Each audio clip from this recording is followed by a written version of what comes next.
It's up to you to risk it. I'm not gonna care. I'm gonna be like, hey. Yeah, yo, it's the internet, bro. It's the internet. We all getting canceled. If they hear that beginning, what I said, then we definitely getting canceled. You definitely gotta edit that out. That was a joke.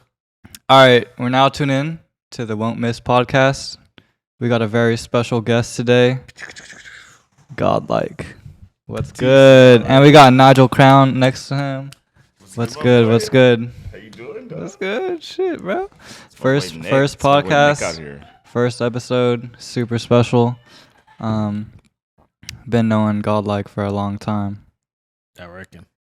I'm not gonna lie, it's an honor. I'm not gonna lie, it's an honor. First podcast ever. Yeah. First ever recorded podcast. You know, I don't know what order it's gonna come out in, but it is an honor, you know, to be on my boy's first podcast ever. Come on now. All right, so let's get it started. Like, how'd you get started into doing what you're doing? So basically, what year was it? I don't know the exact year, but I know I was like 17. I vividly remember. I remember this. It's a crazy story. My cousin, he ended up stealing a camera from Walmart. Like, it's the first time I ever seen a camera that had a lens on it, anything like that. You feel what I'm saying? And he came back to my house and he was trying to sell it to me or whoever wanted to buy. He was trying to sell it. I'm like, yeah, you should just give it to me for free. And then I'm like, I was so fascinated with it. I was so, but he didn't want to sell it to me. He didn't want to give it to me. Blah, blah, blah. Ended up selling the camera for like $100 or some shit like that. And ever since then, I was like, nah, I need a camera. I'm gonna get a camera. And I already wanted to get into photography because I did a senior paper in high school. It was like a senior paper or whatever. And we had to write about a career that we wanted to do. And I'm like, all right, I don't see myself like going to college and doing all this and that. So I'm like, let me do something that doesn't require me to go to college. Or even if I don't graduate in high school, like something that I don't have to do, I'll do my senior paper on that. Did it on photography. And this is before he even came around with the camera. So when he came around with the camera, it was crazy because like, I just wrote a paper on this shit. So then, yeah, I got a job and I just started saving up bread to get a camera. And I bought my first camera. It was a Nikon D70, I think. It's a photography camera. Something super simple. Sure. So, right now you direct music videos. Has it always started with music, or what was your like underlying thing that you would? I could say yeah. It did start with music because a lot of my family does music. Like every single person in my family, like at least like my generation, like my cousins and shit like that. I'm the only one besides my brothers and sisters that does music. All my little cousins do music. Every single one of them. My older cousins do music. And I've been to music video shoots like as a kid and shit like that. So like it was just like music has always been a big part of my life. Like even to just my cousins being hip on new music and shit like that and putting us on to new music and shit like that. Like that's always been a part of my life. So like once the photography shit happened, I had people to already be subjects for my photos and shit. Like I didn't have to really go look or like go on the internet and be like, oh, who can I find to take pictures of? I had people already. Like my little cousin was go shoot in my backyard or go shoot in the alley, go shoot down the street or something like that. Just little stupid shit we would do. Yeah. So you really like started from the bottom, just like shooting people that you knew first and then getting to know more of like the industry. Pretty much, yeah. The industry shit came way, way, way later. Like way later. I was just, like I said, just shooting for people I knew at the time that I could just use to practice. Yeah. I was just using them to practice. Like I remember taking pictures and like, you know how there's like the bokeh or whatever. I would edit that in because I didn't know how to like get it in like raw and actually take a picture like that. So I would crop them out and then like make the background blurry and shit like that. Okay. So it just started off just shooting whoever I could, just family members, whatever, birthday parties and shit like that. For sure. So who would you say was like your first notable artist that you worked with? Notable? Ja Rule. Nah, not Ja Rule. He shot the Always on Time video. Nah, like, so I'm thinking like the first notable artist I shot for was an artist from Minnesota, and he's big in Minnesota. Like when we were growing up as kids, like he was like one of the first artists that was getting nationwide buzz. Not like super crazy, but he was getting buzz like throughout the city and like in other states, kinda, and like labels reaching out to him. It's an artist named Rocky Diamonds. And I don't remember exactly how I got in touch with him, but we linked up. We shot a music video, and this is after I got into music videos. Like I said, I didn't start off doing music videos. So once I got into doing music videos, that was like the first artist. Even I actually say before that, there was an artist in my city. He's more of a street artist. It's like in Minnesota, it's a little different. Like there's like the artists that are rappers that like are lyrical rappers and shit like that, and there's like the street side of shit, like the street artists. Don't like it sounds crazy, but like the street artists were doing more numbers, but they weren't getting the opportunities and the radio interviews and all the shit you think is like big stuff for an artist to do. They weren't getting those opportunities, but they were doing way more views. Like I think my first big video I did for an artist that was like big, he averaged like 300,000 on a music video. So like my first big video probably did like 150K, 200,000 views on a video. And that was within my first year of shooting videos. Just like a local street artist. So yeah. So how was like growing up in Minnesota? Like, very normal. I mean, I grew up in the suburbs. I know people love to be like, oh, you grew just because you grew up in the suburbs, they think like, oh, you didn't grow up like, or they think you grew up silver spoon or you had everything. Like, no, I grew up in the suburbs, but like I still lived in like Section 8 neighborhoods and shit like that. Like, and it was tough. It was still tough. Like, it was just like, and I had family from the cities. Like in Minnesota, the Twin Cities is small. Like it's like you're not gonna have to go 40 minutes out to go to the suburbs. You can go 10 minutes out of the city and you're in the suburbs. It's just like nicer areas. Like it's not like you're all the way out of the way. So it's still Section 8 over there, and it's still like people who had Section 8 and could afford to, but they was like, so I grew up in a neighborhood, a bunch of badass kids just doing whatever the fuck, like just being kids and shit. Like it was before doing anything in music was ever even a thought or anything like that. So yeah. So when did like LA come to you? Like when did you like start, you know, like working with artists in LA? Cause you live in LA now, right? So yeah. How did that come apart where you moved out of Minnesota and started working with, I say, like bigger artists? The crazy thing is, right? I never like obviously everybody. If you're not from California or Nevada or anywhere on the West Coast, anywhere nice weather, you know, California is always like a dream place. You see it in movies, you see it here, you see it there, but it was never like I want to move to California. I always wanted to go to New York. I thought I was gonna end up moving to New York, and like my dream was like to work for like LA Times or some shit. Like LA Times. Bill Cunningham is like literally like one of my biggest idols. Like he's a news photographer for the LA Times. Like he's like one of my biggest idols. So I always wanted to do New York Times, not LA Times, New York Times. But like that was like the thing that I was thinking was gonna happen, and then I ended up working with an artist, and he was like managing me, quote unquote, managing me, and he ended up doing a tour out here.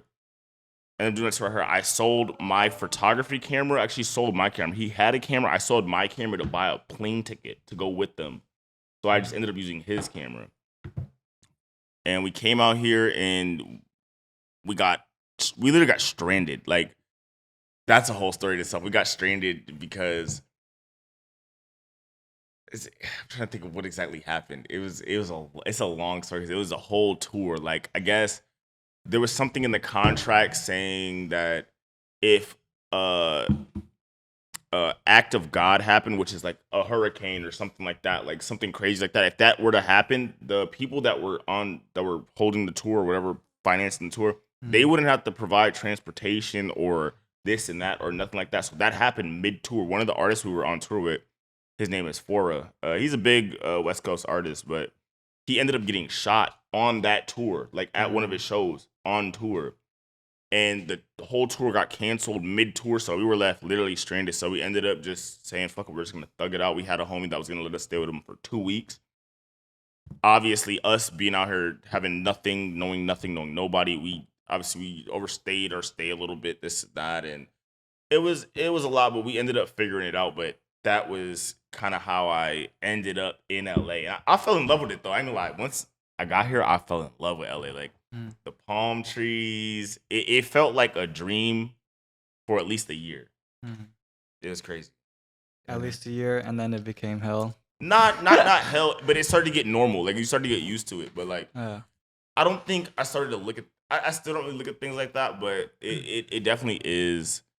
If anybody in the music industry knows, there is definitely like negative connotations to the music industry and this whole shit. Like, and that's why I feel like people always say dumb shit. Like people, they sell their soul and stupid shit like that. Because I mean, when you're in it, you kind of get what people are saying, but it's not that black and white. It's not that. It's kind of a vague statement to say someone sold their soul or some weird shit like that. You know what I'm saying? Yeah. So like a lot of people wouldn't even know what like selling their soul means. Like, what do you think that means?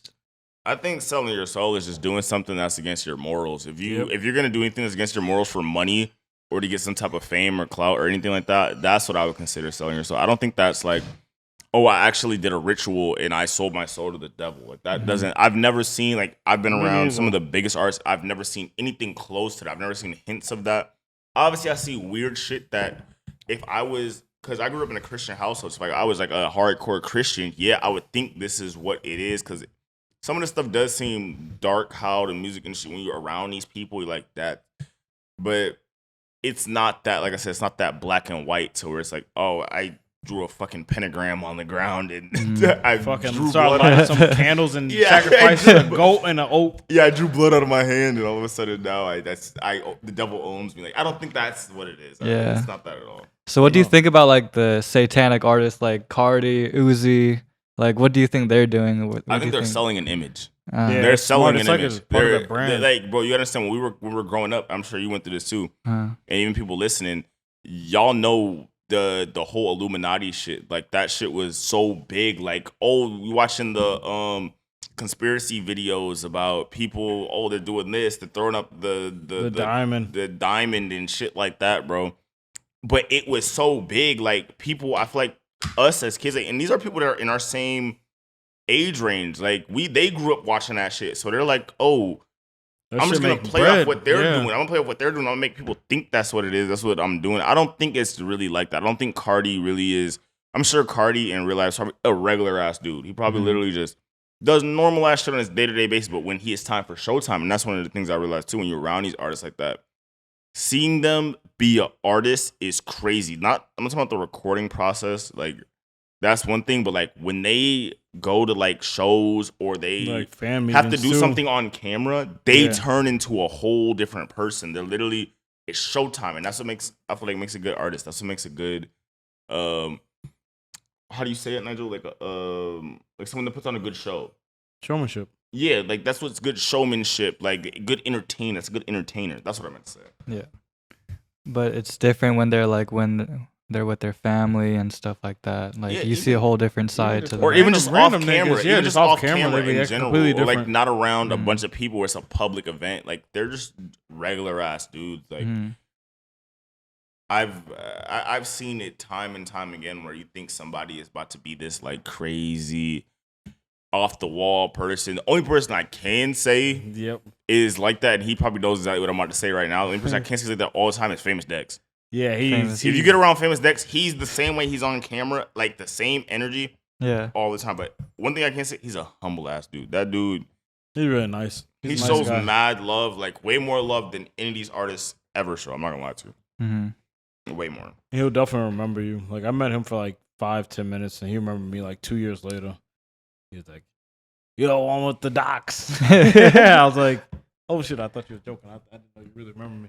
So like, how when did you meet Dex, and like, how did that come about? I think I want to say I met Dex in 2016, 2015. No, I moved out here in 2015, so it could have been 2015, maybe 2017. I think it was like 2017. The first time I ever seen him, we were on Melrose, chilling on Melrose, and he goes on the corner. He's on the corner throwing $1 bills into the street on Melrose. Like, bro, it was crazy. Like, no cameras, nothing. Nobody's recording him, nothing. He's just doing it for no fucking reason. But the crazy thing is, I'm filming a music video while he's doing that. He ended up getting in the complete random guy. He's from out of town, everything. Yeah. Gets in his music video for nothing, no charge, nothing. Ends up being in the music video. And so that's kind of how I started to link up with Dex and network with him. But I think the very first time, now I'm thinking about it, the very first time I met Dex, I used to work for a company. Oh, it's a weed company out here called Cali Plug. You ever heard of them? Nah. So Cali Plug, they're a big weed company. He used to sign artists. It's like one dude. He used to sign artists and shit like that. And the artist I was working with, he had a feature with Dex. And the first shoot I went to, my battery died like 10 minutes into the shoot. Damn. It was a feat, and I was shooting the video for both of them. And that was the first time I met Dex, but it wasn't like overextensive. That wasn't like when I really tapped in with him and got his number and was like, he was texting. I don't know. It wasn't like that deep at that time. You know what I'm saying? Yeah, I mean, like that does happen. Shit like that does happen when you're working in this industry. Like shit does go bad. So like, can you name a story where shit went terrible for you? Like terrible? Like, not like. Like a situation like that where like a battery dies and it's just like it's mad embarrassing. I ain't gonna lie, that type of shit used to happen a lot. Like batteries dying on shoot and having to sit there and wait and charge them. I don't know. I can't really think of nothing specifically. That probably is the one situation where it was really embarrassing. I'm not gonna lie. Like I pulled up to the shoot. No, actually, let me rewind. One of the guys called me and was like, "Yo, Black Jesus, rest in peace, Black Jesus." He's like, he's about to do a video with Dex. He needs you to shoot the video for him. I just happen to be. It's in Hollywood. I'm in Hollywood already. I'm walking down the street. Whatever Black calls me, I answer the phone. It's like 2 blocks away from where I'm at. So I walk over there. I have my backpack, my camera, and everything. I don't have my charger with me though. And I'm not thinking my batteries are dead. So it wasn't even like this was like a situation where I was prepared or had time to be prepared. I just pulled up and it was like, I didn't know my camera was about to die and it just died. But that was one of the, I think that would be one of the most embarrassing moments where it was like shit on the, I don't think nothing else really crazy ever happened like that. Because when you have a situation like that, you have to learn from it, and it feels bad. Like damn, like I don't want this to ever happen again. So I don't think that's. It's happened on smaller scales, but another thing would be when I was at Fredo's house. Fredo was still in his room or whatever, and his like manager or whatever was there talking to us or whatever. Me and my homie Paul, and somebody came to the door.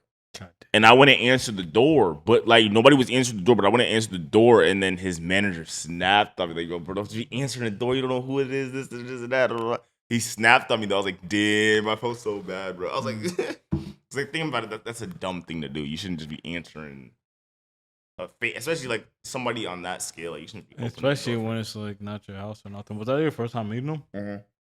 Oh yeah, you're a dumbass. But nobody heard it besides me. It don't matter. You're a dumbass. You should have told somebody, my boy. I should have, but I was like 20 years old, like 19, 20 years old. Nigga, that's old. No, it wasn't. At the time, it was. I would never answer somebody's door after the age of like 16. Like that's like something I would do when I'm like 10. Like, oh, who's at the door? Nah. But like once you're like 16 or older, I didn't just like open the door like, oh, come on in. It don't matter. I asked him, like, I went to the door, but I was like trying to see who it was, and he was like, oh, I'm the weed man, blah, for whatever, blah, blah. You actually opened the door? Like, no, I looked through the peephole first. I saw him like through the peephole, and I was like, okay, it's just like. Did he have dreads? Nah, it was like he was like Mexican or something. It was like he just had a bag of weed in his hand. I was like, okay. What was he trying to do? Like, no, he was just bringing weed through. Like, it wasn't like a bad situation. It was just like the thing that I did was just like I shouldn't have just opened the door. Stop you for somebody who just fucking met Fredo. He wasn't even there. He was there, but he was like in the basement, like sleep or some shit. I don't know. He's like in his room. He was out here? Yeah, this was out here. Nigga, what house has a basement out here? It was in the basement, but like. You know how like those houses in the hills, the top floor is like where the garage is at, and then it goes down. It was like one of those. It was like one of those. Like a fake basement. Yeah, it was like one of those, pretty much. I miss basements. So like, yeah, I mean, everyone fucks up and everyone learns from their mistakes. But how long have you been doing this for? I would say since I was 17. So 17? I'm 26 now. 9 years, almost 10 years now. So I'm almost in the decade. Yeah. At what point did you just like get it? You know what I mean? Like, what point did you just have everything figured out? I don't think I still don't have everything figured out. That's the crazy thing. If you say you have everything figured out, you're never. You're gonna figure out. Nah, you say you got everything figured out. You never gonna figure it out. Yeah, you're never gonna figure it out. If you think you have everything figured out, you're gonna wither away. Like you think you're. I don't know. Like I don't actually think you're something, but like, it's just like if you think you're the smartest person ever, you that means you think you can't learn anymore. Like I know there's still shit. I don't know. I don't think I have it all figured out, but I do have a formula. I could say that. Once I started to get a formula down with the music video shit, was probably like a little bit before I first met Trippie, which would probably be like 2017. Yeah, around 2017. 2017 and 2018, yeah, I could say that's when I started to get it. That's when I started to get what this industry was and how I can maneuver in the industry and start really doing shit and how to approach people and shit like that. Yeah, hell yeah. So what would you say, like, you know, like upcoming videographers, like when they're first beginning to start, like what would you say to them? I would say don't be afraid to do shit for free. One, do not be afraid to do shit for free. Two, don't be afraid to reach out to people. You never know what a simple DM on Instagram or Twitter could do. You never know. A DM is damn near what got me in the positions I'm in. Like the one of the first big artists I ever worked with was through a DM. I hit him up on. He said he needed a videographer. Hit him up on Twitter. Who? Fauni. That was man Fauni. That was the first artist that had any type of clout that I worked with, like real clout, like not just like local clout, like real clout. I hit him up on Twitter and he was like, yeah, pull through, whatever, blah, blah, blah. Went through, ended up living with him for like 4 months. Damn. Like from that day on, like I didn't go home after that type shit. What'd you say to him? Like the first DM, what was it? I could probably find it. That's the crazy thing. Let me see. I think I could probably find it. Because I don't DM a lot on Twitter, but this was one of those things. Like he made a tweet, and I was like, "Fuck it, let me respond." Let me see. Oh yeah, it's here. You got it. He said first thing he says in LA. I say yes, sir. I need you to pull to Burbank ASAP. No bullshit. I asked for his number, asked for the address. I was like, on my way. He hit you up first. No, I hit him up first. Oh, okay. I think I actually responded to the tweet. Okay. I don't know if I DM'd him first, but I think I responded to the tweet. It was something like that. What was it like, the tweet? Was it like? It was just like, need a videographer in LA. Cool. Something like that. It was like, need a videographer in LA. It was something super simple. But like, don't be afraid to take those type of opportunities, because those type of opportunities will take you so fucking far, bro. So far. So you mentioned Trippie earlier. Like, how did you meet Trippie, and how did that come about? I met Trippie via the same guy I was talking about with the Cali plug shit. So like there was a point in my life where like shit was bad. I was sleeping in a literal trap house. That's before like weed was legal and everything like that. Literal trap house. It's 10 to 8 dudes living in this 1-bedroom studio on Hollywood Boulevard, a 1-bedroom studio, and I'm sleeping in the closet. But he signed artists, so I was working with his artists and shit like that, and doing like little miscellaneous promo videos and stuff like that. And Trippie just would come through sometimes, buy weed, whatever it was, just come through sometimes. And I remember like the first person I really clicked with was Chris King. That was the first person I really clicked with, because bro, like even though I was down bad, like I still was like buying drip, like on some like low key fashion kid shit. You feel me? Like I just remember like the first time I really met Trippie, I was wearing some Rick Owens Geo baskets, but they were beat to hell, bro. They were beat to hell. And Chris, I go outside to get Chris and Trippie, and Chris is like, yo, this is why I fuck with him. He always got on some beat up shoes, but they low key be fly. Like it's always some fly shit, but they be low key beat up. But like I be on the same shit. Ever since then, like Trippie would come through, but it would be all love. And then how I first started working with him was I did a song called Stomp. It was the artist Black Jesus and Trippie Redd. It was a feature, and we did it at the place I was staying at. We did that video first. That was my first million views. That on Hollywood Boulevard. That story is crazy though, right? This is why the story is crazy though, because look, the video didn't come out till like 3-4 months. Hold on, I'm going way too ahead of myself because I'm forgetting. You know the song On My Life and Limits. Not Poles. It's an old P's and Q's. Remember Trippie did the P's and Q's song, right? Do you remember that? P's and Q's. He did like a P's and Q's remix, or it was like called Q's and P's, like the little Uzi shit. Uzi's remix. Yeah, yeah. I do So he remember did that, right? Yeah. I actually shot scenes to that video. Uh-huh. The video that's out now, I shot scenes to that, and for whatever reason, like I was just like, whatever. He didn't pay me for it. I only shot a couple scenes. I never ended up sending it to him. Mm-hmm. So like that was like it was like a stalemate thing, and then I ended up doing that video with the other artist, the feature, and that didn't come out for like 3 months, 4 months. And I ended up doing the video, and we dropped it. We dropped it same day I finished it, and that shit hit 1 million views in like a week. That was Trippie's first 1 million views ever. My first million, and it was on my channel, first 1 million views ever. I was like, yo, this is crazy. This is like, that shit was surreal, bro. That shit was really crazy.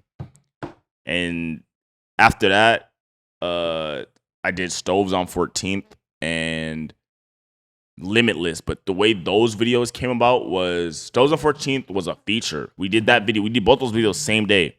We did the Stoves on 14th video, and then after that, Trippie was supposed to shoot another video, but the videographer flaked on him. Mm-hmm. So he was like, "Yo, you want to just shoot this video for me?"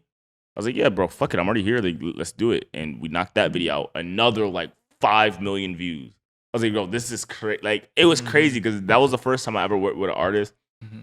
And it seemed like we came up together. Like, it was like my first 1 million views, my first 5 million views, whatever the fuck, and it's yours at the same time. Like, he wasn't crazy big at the time. Mm-hmm. So that was surreal. I'm not gonna lie. That was super surreal. That must be special as shit. Like, coming up with such a big artist now, like, being in his, like, first phase is, like, yeah, that's crazy. Yeah, I remember there was times, bro, like, I remember we went to a weed festival one time. Like, it was literally just me and Trippie in the fucking and at the time the dude I was working for, he had like a little Frenchie, and it was just me and Trippie in the Uber. Like, he Ubered us over there. It was just me and him in the Uber for like a 2-hour ride, like type shit. Mm-hmm. Like, obviously I've made more memories with Trippie since then, but that was like the first time, like, damn, like I'm actually like fucking with an artist that's like on the come up, but for real, like not no like fake come up, like, oh, he did like 30,000 views on the video. Like, he's doing millions of views. Like, that was crazy to me. Yeah. And what year was this? This was 2017, beginning of 2016, 2017, beginning. Mm-hmm. No, I had to. Not beginning of 2016. I moved out here in 2015. Oh yeah, it kind of makes sense. I mean, you being in the industry for like the good years, pretty much, like, you know how like the Gxdlike 2016 basically like changed the whole shit. Changed music in general. What years would you say were like the best, or perhaps like 2018? I said that easily. 2018. Really? That's why I came out here. That's when you met me. 2018 was a hell of a fucking year, bro. 2018 was crazy, bro. That was a hell of a year, bro. That was the year all the SoundCloud rappers started going mainstream. Mm-hmm. And and even for me, that I was at the height of my career at that time. Like, I was doing crazy shit, like, every single day, bro. Like, every day it was somebody hitting me up, something going on, something. Pink Dolphin, shout out to my boy Box too, like Pink Dolphin shit.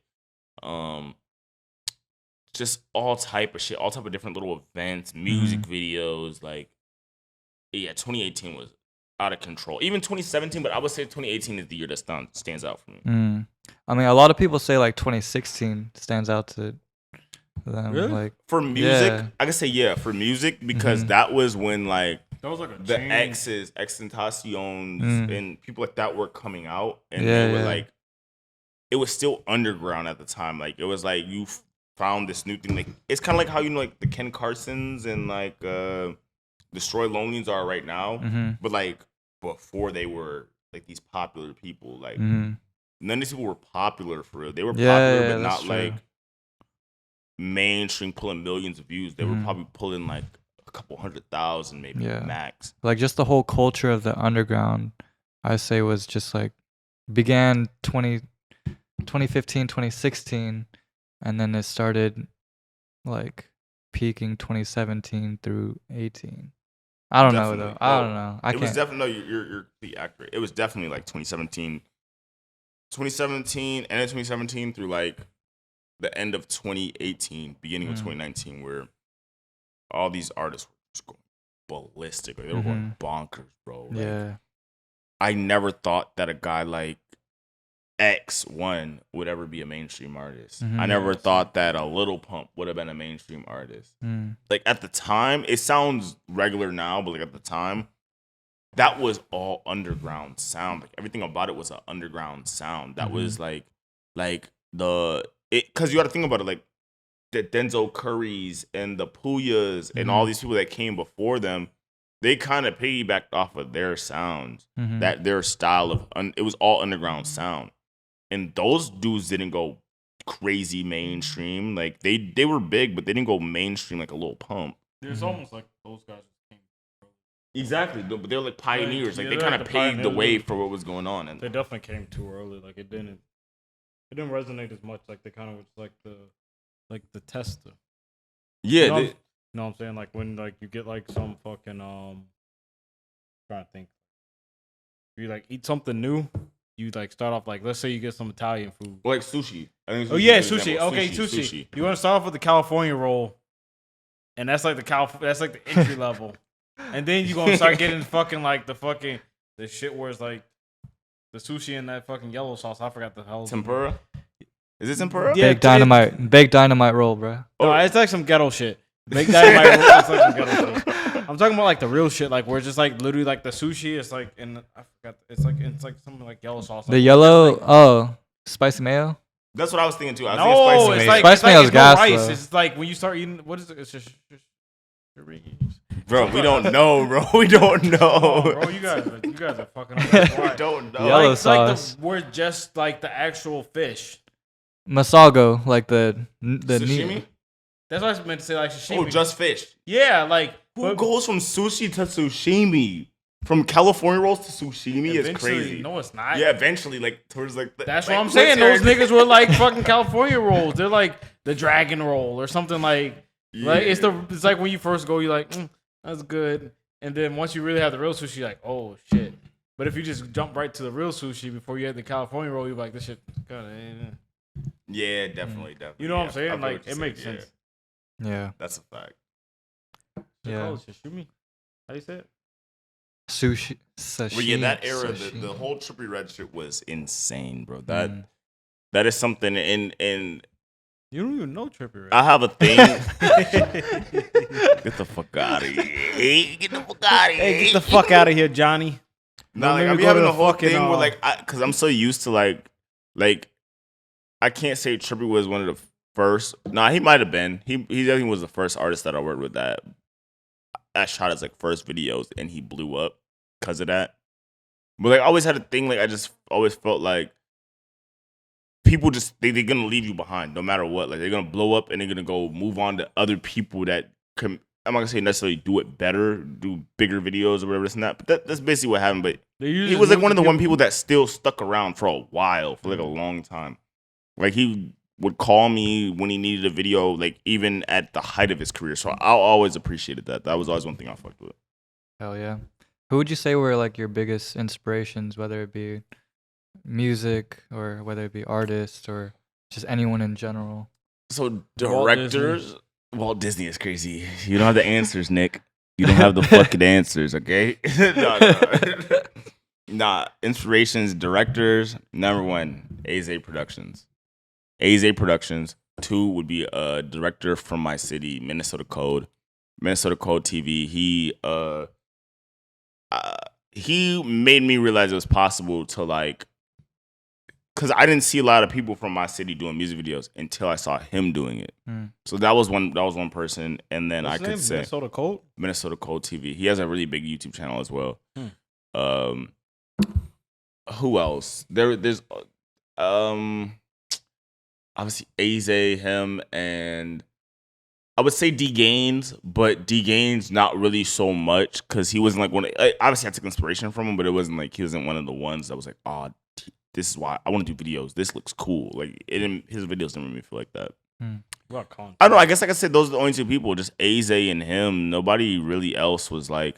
But also like another thing. So for music wise, I could say like I remember like as a kid, I used to be like hella in like new metal. And shit like that, like just like all that type of different bands, and I would watch what's the shit that used to come on Comcast where they play the music videos and shit like that, the music page. MTV Jams? Like MTV Jams. So I watched MTV Jams and I would see like Paramore videos and like what's that one where they were in like the dollhouse and shit? Misery Love. Is that Paramore? Misery.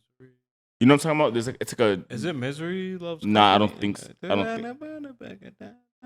But like videos, it was like Are you videos talking like about the one where they're in like the house and then they have like it's like a dollhouse. but it's like like and it's like balloons and shit. And no, like, it was they're like a on darker video. It was darker. It wasn't like super bright or nothing like that. It was literally a dollhouse, but like they were showing it from the perspective of like you see I don't the think layers that's of Paramore though. It probably wasn't Paramore. It probably wasn't Paramore, but Oh, it's wasn't Red Hot Chili Peppers the other no, side? it wasn't. No, it wasn't them. That's It was like Under Oath or some shit like that. But like it was a new metal band. It was a new metal band for sure, 1,000%. I would watch shit like that, Paramore's not and like metal, at the though. time, like growing up in middle school, I had a lot of friends that like that's all they listened to, like Christian metal and shit like that, all that type of shit. So that's always been something that I was always into. Besides just like hip hop, like I grew up with hip hop, like all my family, that's all we listened to.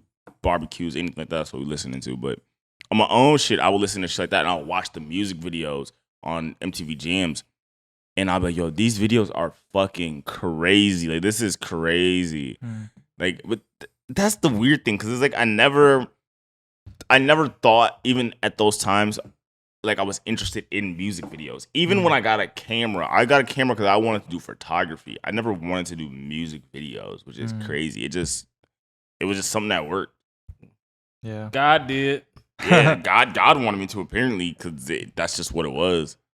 Would you say there's a big difference between photography and videography?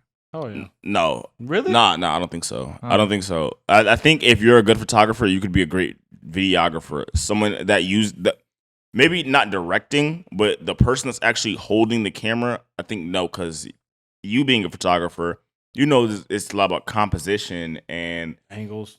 yeah. I don't even know what composition means. But you know, like, but you don't. But like subconsciously, you do, because you like it's like how you frame a picture. Yeah. How you frame it. Like it's just like it's an art style. You feel me? It's not something that's mathematical. Sometimes it is, but it's not really. But I feel like it's backwards. I feel like if you're like really good at like being a DP, you can take good pictures. But cause I know like some photographers who pictures be fire, but then when they get behind the camera, like for a video, they're stiff as fuck, and that shit looks like trash.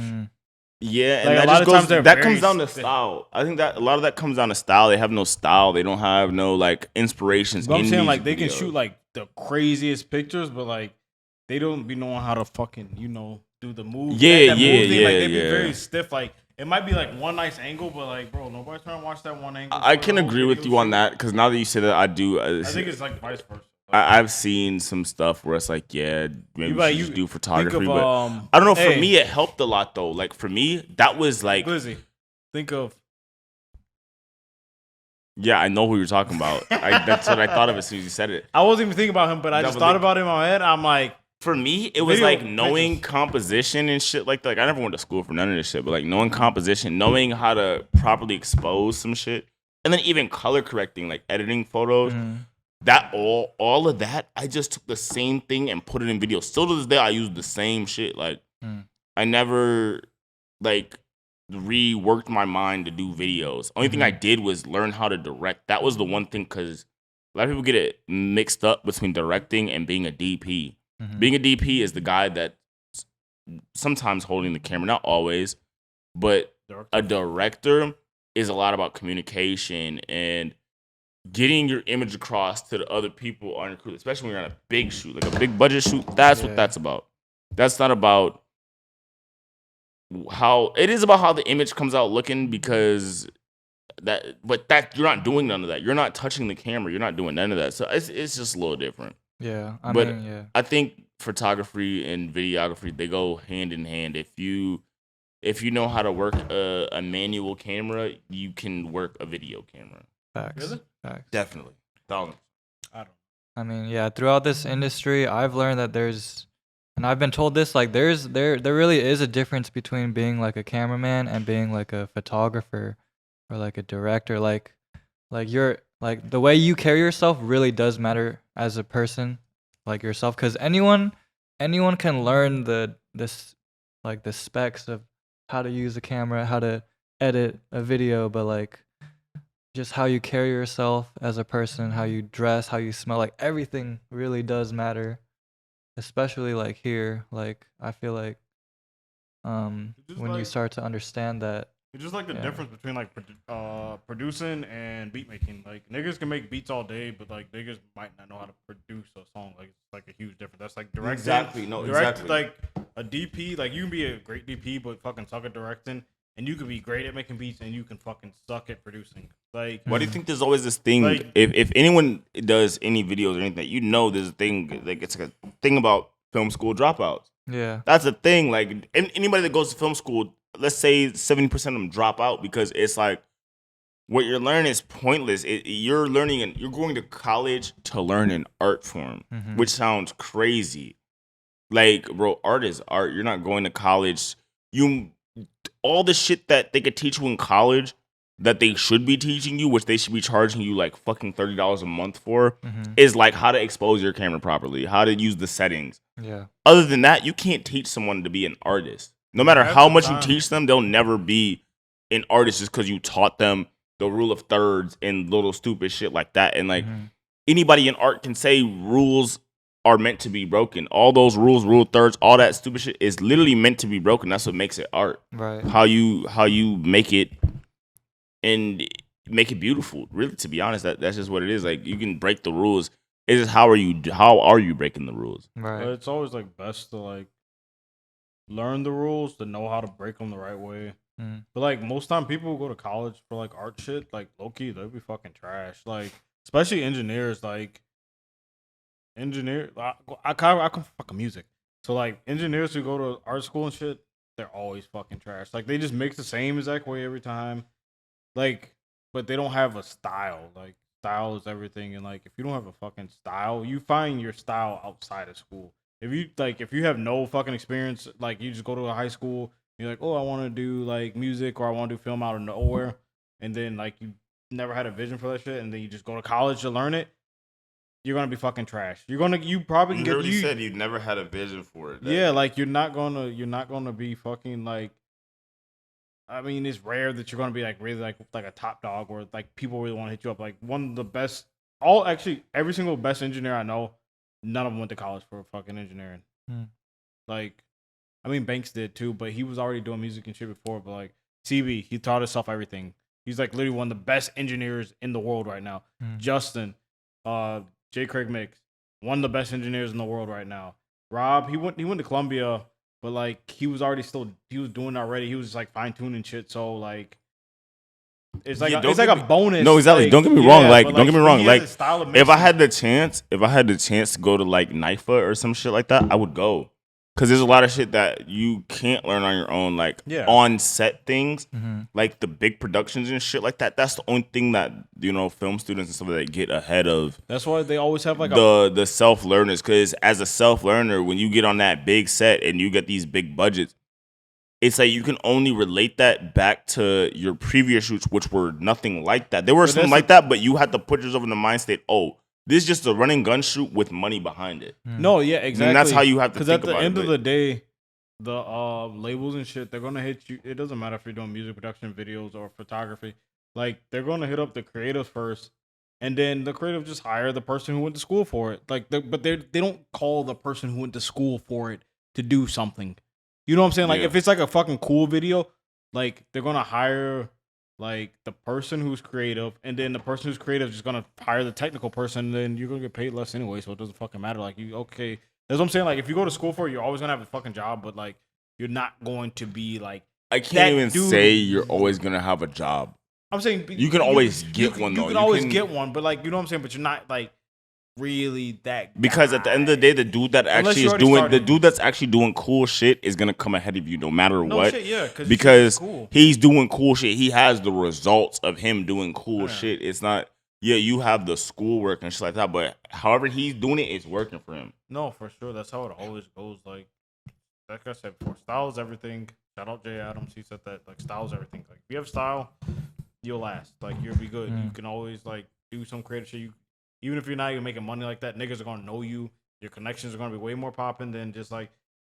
You gotta think how many fucking people graduate from fucking film school a year. Probably a shitload.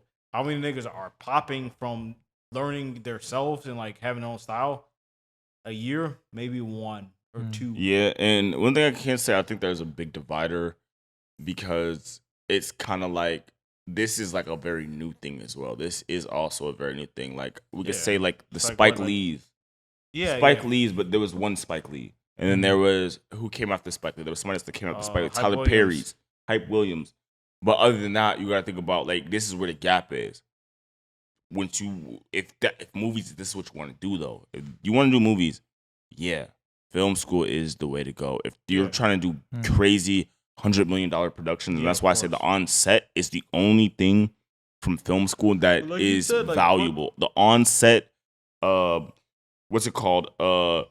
Logistics and shit. No. What do you call it? Like when you go to like dinner with like fancy people, etiquette, the on-set etiquette and all that type of shit. That's what matters in the film industry. Like all that type of shit is what matters in the film industry. Etiquette is probably one of the biggest things ever. Yeah. Like now the type of shit we do, like I'm gonna say underground, but we still like music videos. I would still consider underground in film. Right. That is underground shit. Music videos could be the biggest music video unless you're like fucking doing like Michael Jackson. Yeah, like or like a $100 million video or some shit like that. But movies, $100 million is nothing. That's little boy shit. Like they're dropping $500 million on fucking Marvel movies. Not even Marvel movies. Like fucking some indie movies. They're dropping crazy amounts of money. Like A24. A24 is dropping bags on their movies. They're an independent film studio, but like they're dropping crazy bags. But they have real directors. Like these are directors that have gone to school and they do short films. And it's just all, like I said, it all comes down to film etiquette. Because at the end of the day, as a director, all you have to know is the same shit that I know right now. But the only difference is they know how to move on set and how being on set is supposed to work. That's the only difference. And that's the thing too, like, but you learn that off of fucking experience. You're not learning that shit off of fucking school. No, you do. But that's what I'm saying. I know. I'm going to school for that. That is where that's that jump. That's the skip. When you go to school for it, you skip having to have experience for it. Cause but the thing is like if you go through the shitty phase of not going to school for it, once you get to a phase like let's say 1 to 10 of like you're like fucking big dog is 10 and fucking 0 you're just fucking not shit. Like once you get to like the phase of like if you're like a 7 of like I'm kind of the shit and you didn't go to school versus somebody who's a 7 and went to school, you're gonna fucking blow past them. I'm sorry. Definitely. Because you already have your style, you probably have a personality to even get to a fucking 7. Like and you're just gonna blow past them. You're gonna end up hiring them, just like fucking Elon Musk even said. Like fucking like he's like, nigga, I didn't go to Harvard, but I hired niggas to go to Harvard who went to Harvard. Like you know what I'm saying? Like because he has his own style, you have your own way of thinking. Like it's just the way it works. Like it takes longer, but like by the time you get there, like it's so much easier. And then you have your own style and shit. Then people want to ask you, oh, how do you do that? How do you do this? Like people who went to school, you don't have to ask them. Because it's fucking 30,000 people who graduated the same year as you, the same courses. You know exactly what you do. But then when you come and do some crackhead shit, like off of your own style, like you just like how you be, then people want to, let me come to a shoot to shadow you or something like that because they just don't understand how you even shooting, but not knowing that you shot it. You edited it. You know how to do all that shit by yourself. The crazy thing is, and I'm not, like I said, I'm not shading like film school students and shit like that. Like I said, I feel like there is a big gap in the film industry. But like a lot of those guys that end up doing that and they graduate and they end up going to get jobs, they're getting a job as a gaffer. That's what I'm saying. Nigel, you've seen big sets we've done where we have big budgets. And how much are the gaffers getting paid? Nigga, grab the bag. $120. No, they're getting paid $120 for a 12-hour shoot. But that's what I'm saying. Like, still, like... You've seen it personally. But I'm saying, like that's not even the point. Like, that's why I said, like, you're going to have a job, but that's not what they want to do. They didn't fucking go to college to fucking be the nigga grabbing the bags and fucking moving shit. But, like, that's what you... Like, that's why I said you can always find a job, but it's better to be the creative person. Unless, like, only thing is, like, the cheat code is when you're a creative person and you knew you want to do that and you go to school and, like, you're still doing, like, shit on the side. That's when it's cheat code. When you do both at the same time, that's the cheat code. But if you just... that's what I was saying. Like, I'm not saying school is bad or nothing, but, like, if you're just, like, a dude who's just, like, regular living life and then I'll know where you're like, I saw a Cole Bennett video. I want to be a videographer. I'm gonna go to school for this, and you never shot like you never had no interest. You weren't watching videos when you were a kid. You weren't just like you watched like the pop and shit, but like you wouldn't like literally like indulge in it, and then like you just out of nowhere you want to do that shit, and you go to college for it, bro. You're gonna have a regular life. Like I'm sorry, like nobody's gonna fucking hit you up and shit. They're gonna hit up the random nigga who's like fucking way younger than you, who is fucking. You'll probably get on crazy sets and stuff like that, but it's not. Nobody's gonna know. But it depends. I'm saying most of the time, those people. Do you think the graphers on your who you hired for video shoots wanted to be the grapher? You think they wanted to direct the video? They want to direct the video. I don't even have to answer it. Like, come on, bro. I could say yes and no because I like I said like you know we got a pretty solid knit team. Like it's like I go to like a bunch of no. I'm not talking about Toby's team is like different. No, that's what I'm saying. But look, I watched the story. But like sometimes I do seem like maybe that is because even when they're doing their own things, they don't really like. They're not even when the shit I do on my own. They're not even pulling that halfway percent. Mm-hmm. Like, and I don't know anything about all this shit they know about all this amazing lighting, but like they're not doing even half the shit. Like not as far as the moves I'm making, like the effort they're putting into their own personal projects and shit like that. They're not even putting in half of the effort I'm putting in, which is it's crazy to think about. But like that's why I say I don't know if everybody wants to do that. Obviously, like if you're in the film industry, you can get gigs like that because you know about a lot of shit. You're a great gaffer. What I'm saying. You know about lighting and shit like that. But niggas don't go to school for 4 or 5 years to fucking do that. Like they don't. But sometimes they do. But like that's a weird. Like that's just a weird thing to choose. Like, on a bigger scale, you do get paid a lot. You do get paid a good amount on a bigger scale, which comes with a lot of sacrifices that I've seen personally. But no, of course. I don't think it's like consistent work. It's like fucking like becoming like a plumber or something. Like you're gonna be fucking. You can make good fucking money, but like that's the nobody's not say a plumber, but like consistent work. It's just like it's like, something that you can do that is gonna it's like damn like a trade. Like exactly, I'm not saying it's a bad thing. No, you're hitting the nail and the hammer on the nail. People in the trades who love like Steve. He legit loves fucking painting. Like he paints the craziest fucking houses. Exactly. But he loves painting. No, exactly. You see what I'm saying? He loves painting. He loves painting before he even started painting. Like for like a union. And guess what? He has the combination of like he didn't go to school for it, but he went through the trades, like the trade schools and shit with it. And he's like one of the youngest fucking like foreign. I don't know what the fucking terms, but like he's like one of the big dogs in the whole company. He's like 32. Everybody he's working with who's at his level, like who watches over like the whole buildings and stuff, are like fucking 50. He's 32 and he's like painting the whole Trump building. See, but you know what I'm saying. But he had the creative juice of painting, and he had the knowledge from like the trade schools and shit. Like, you know what I'm saying? So like it's like he had the combo. When you have the combo, it's not fair. But like if he was just there's people in trades who just went to the trade school, and those niggas are like still like what is the journeyman or whatever. Like they're still like, and they started damn near the same time as him. Like he's only been doing it for like 6-7 years probably. Yeah. But like movies, yeah. Juice.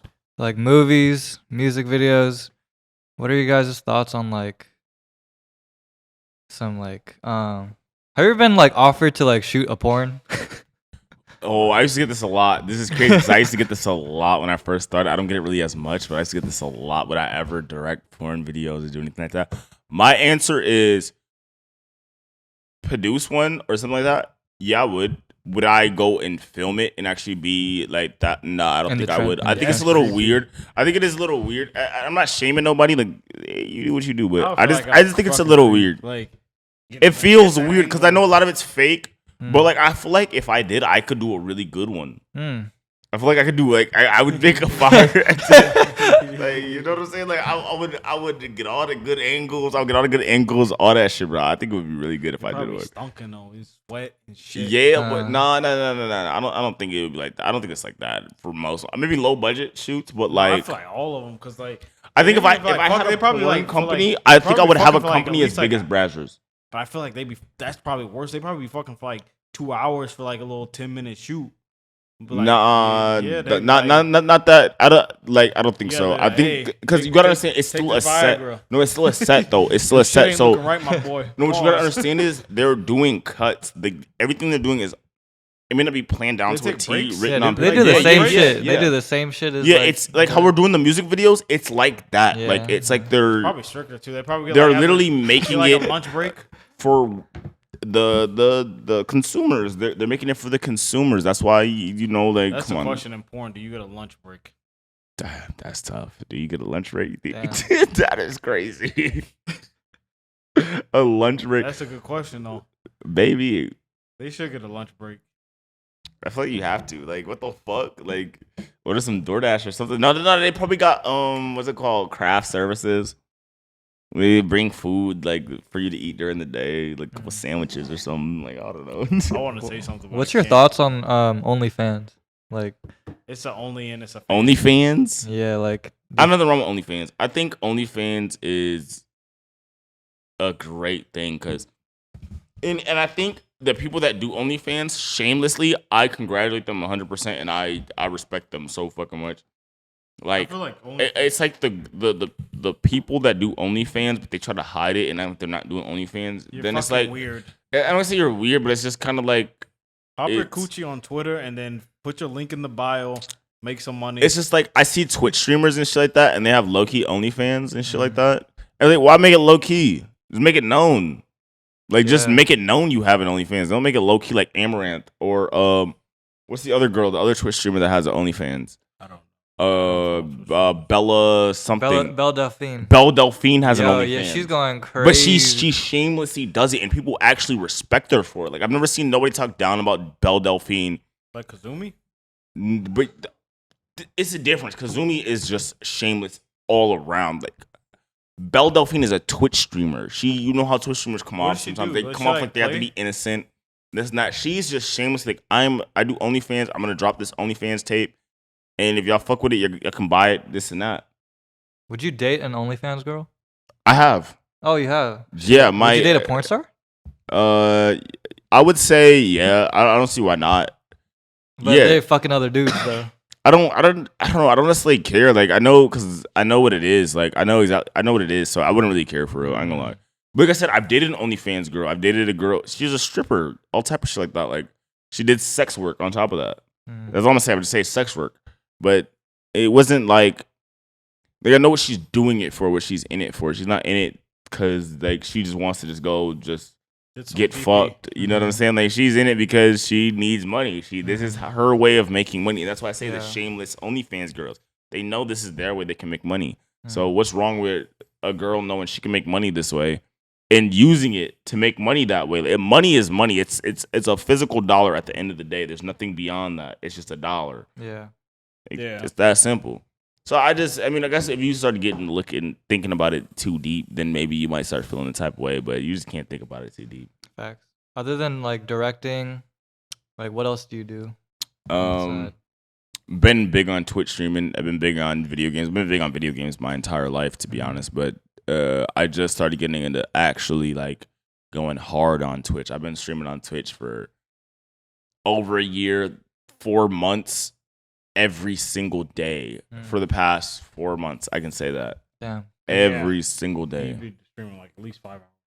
At least. I'm saying when you started. Recently, it's like been 10. about 5 hours. No, normally for the past 4 months, I've been doing 10 to 12 hours on stream. Shout out to my nigga Val the Light too. Bro, my boy Val, he's one of my best friends that I grew up with back home. He is also a part of the Gxdlike squad too. He's been with me when I was in Minnesota doing videos, like from day one, like from very day one. They were my best friend. And he's pulling 48 hours twice a week. He's doing 48-hour streams twice a week type shit. Like, Wait, what? Val goes Damn, I crazy. didn't know Val he was goes going that crazy crazy. on Twitch. Yeah, but that's been one thing I've been big on is Twitch. Just because doing the music video shit, it's hard to make a name for yourself as a videographer. People like you as a videographer for what you did for other people. Yeah. So after the situation that happened, which we'll probably get into, after that situation that happened, I wanted to focus on something that I know will bring people will come because they fuck with me, not because I fuck with or I did this for somebody else. They're gonna come because they just like me and what I'm doing. And if you don't like me, you can just easily just leave. You don't gotta be in the stream. Yeah. I'm not begging nobody or forcing nobody to come to my stream. If you're in there, you're in there, and you stayed because you like me, and you I mean, donate, sub, whatever the fuck you do, you did it because you fuck with me. And I like that. That's what I like about streaming. And like I said, I've been big on video games my entire life. So that was something just easy to just migrate into. And I don't know. I just don't think there's enough black creators at the moment. So I don't know. I just feel like, fuck it. I'm going to indulge into this. I'm going to go knees deep, neck deep into this shit. You feel me? Balls deep. Hell yeah. Nah. In them sugar walls. I mean, is it a lot to balance out? Like, do you feel like streaming is like a full time or like a? Because I know directing, like me personally, like that shit is definitely like a full time thing. Like you have to do a lot. How do I say it? Yeah, I think streaming is definitely a full time thing. Streaming is definitely full time as a newcomer to the scene, a newcomer to this community and stuff like that. Yeah, it's definitely because you gotta study. Yeah. How to be a streamer, how to be an entertainer, how to be entertaining on stream. Some people don't, but then you gotta put the hours in. Like I said, I'm doing 12 to 10 hours every single day, 10 to 12 hours every single day. And you got to make good content on top of that. Do something where people will think you're entertaining or they want to stay in the stream. Mm-hmm.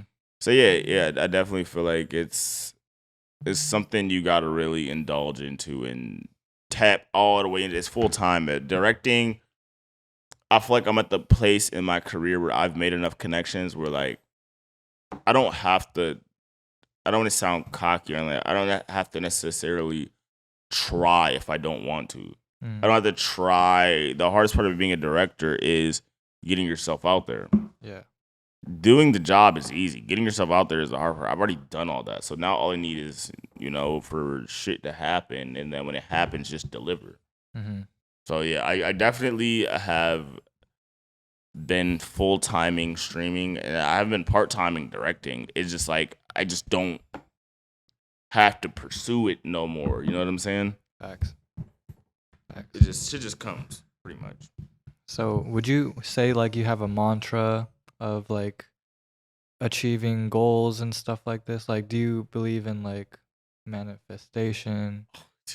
Oh yeah, bro. Like I was just on the phone. I was just on the phone with my cousin yesterday, bro. Literally last night, bro. We were like, I'm so proud of her because she showed me a video of her writing in a notebook, a bunch of notes in a notebook about books she's done read and manifestation. She's a rapper though, by the way. Like she like never really cared. She's like in the streets and shit like that. She never really cared about that type of shit. But like she showed me that. I'm like, that's crazy because like that's been my whole career. I wouldn't be where I'm at if I didn't, read books and like manifest certain things to happen. I wouldn't know who I know if I didn't manifest certain things to happen. Everything that I'm doing right now is shit that I always wanted to do.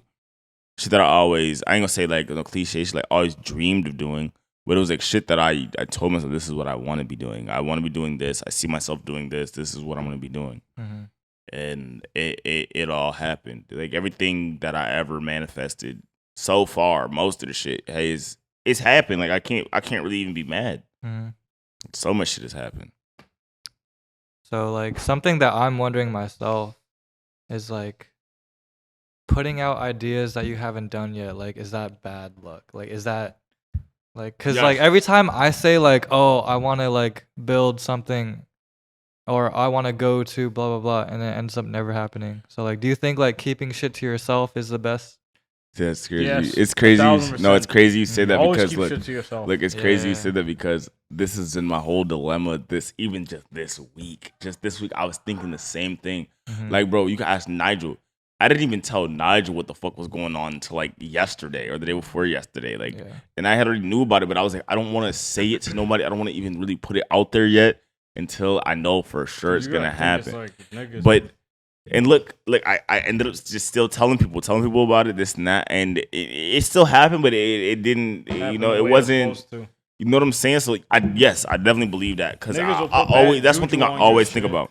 That's one thing I always think about. I think about that all the time, like. And I've been practicing it a lot more now, but it's hard when it's like really good news to not tell people about that. Fact. It's hard when people like ask you directly, like, "Oh, what are you doing? Like, what are you working on?" The crazy part is like when crazy shit happens, it's like you didn't even know it was gonna happen, and it probably happened because you didn't know it was gonna happen, so you didn't tell people, and that's why it happened.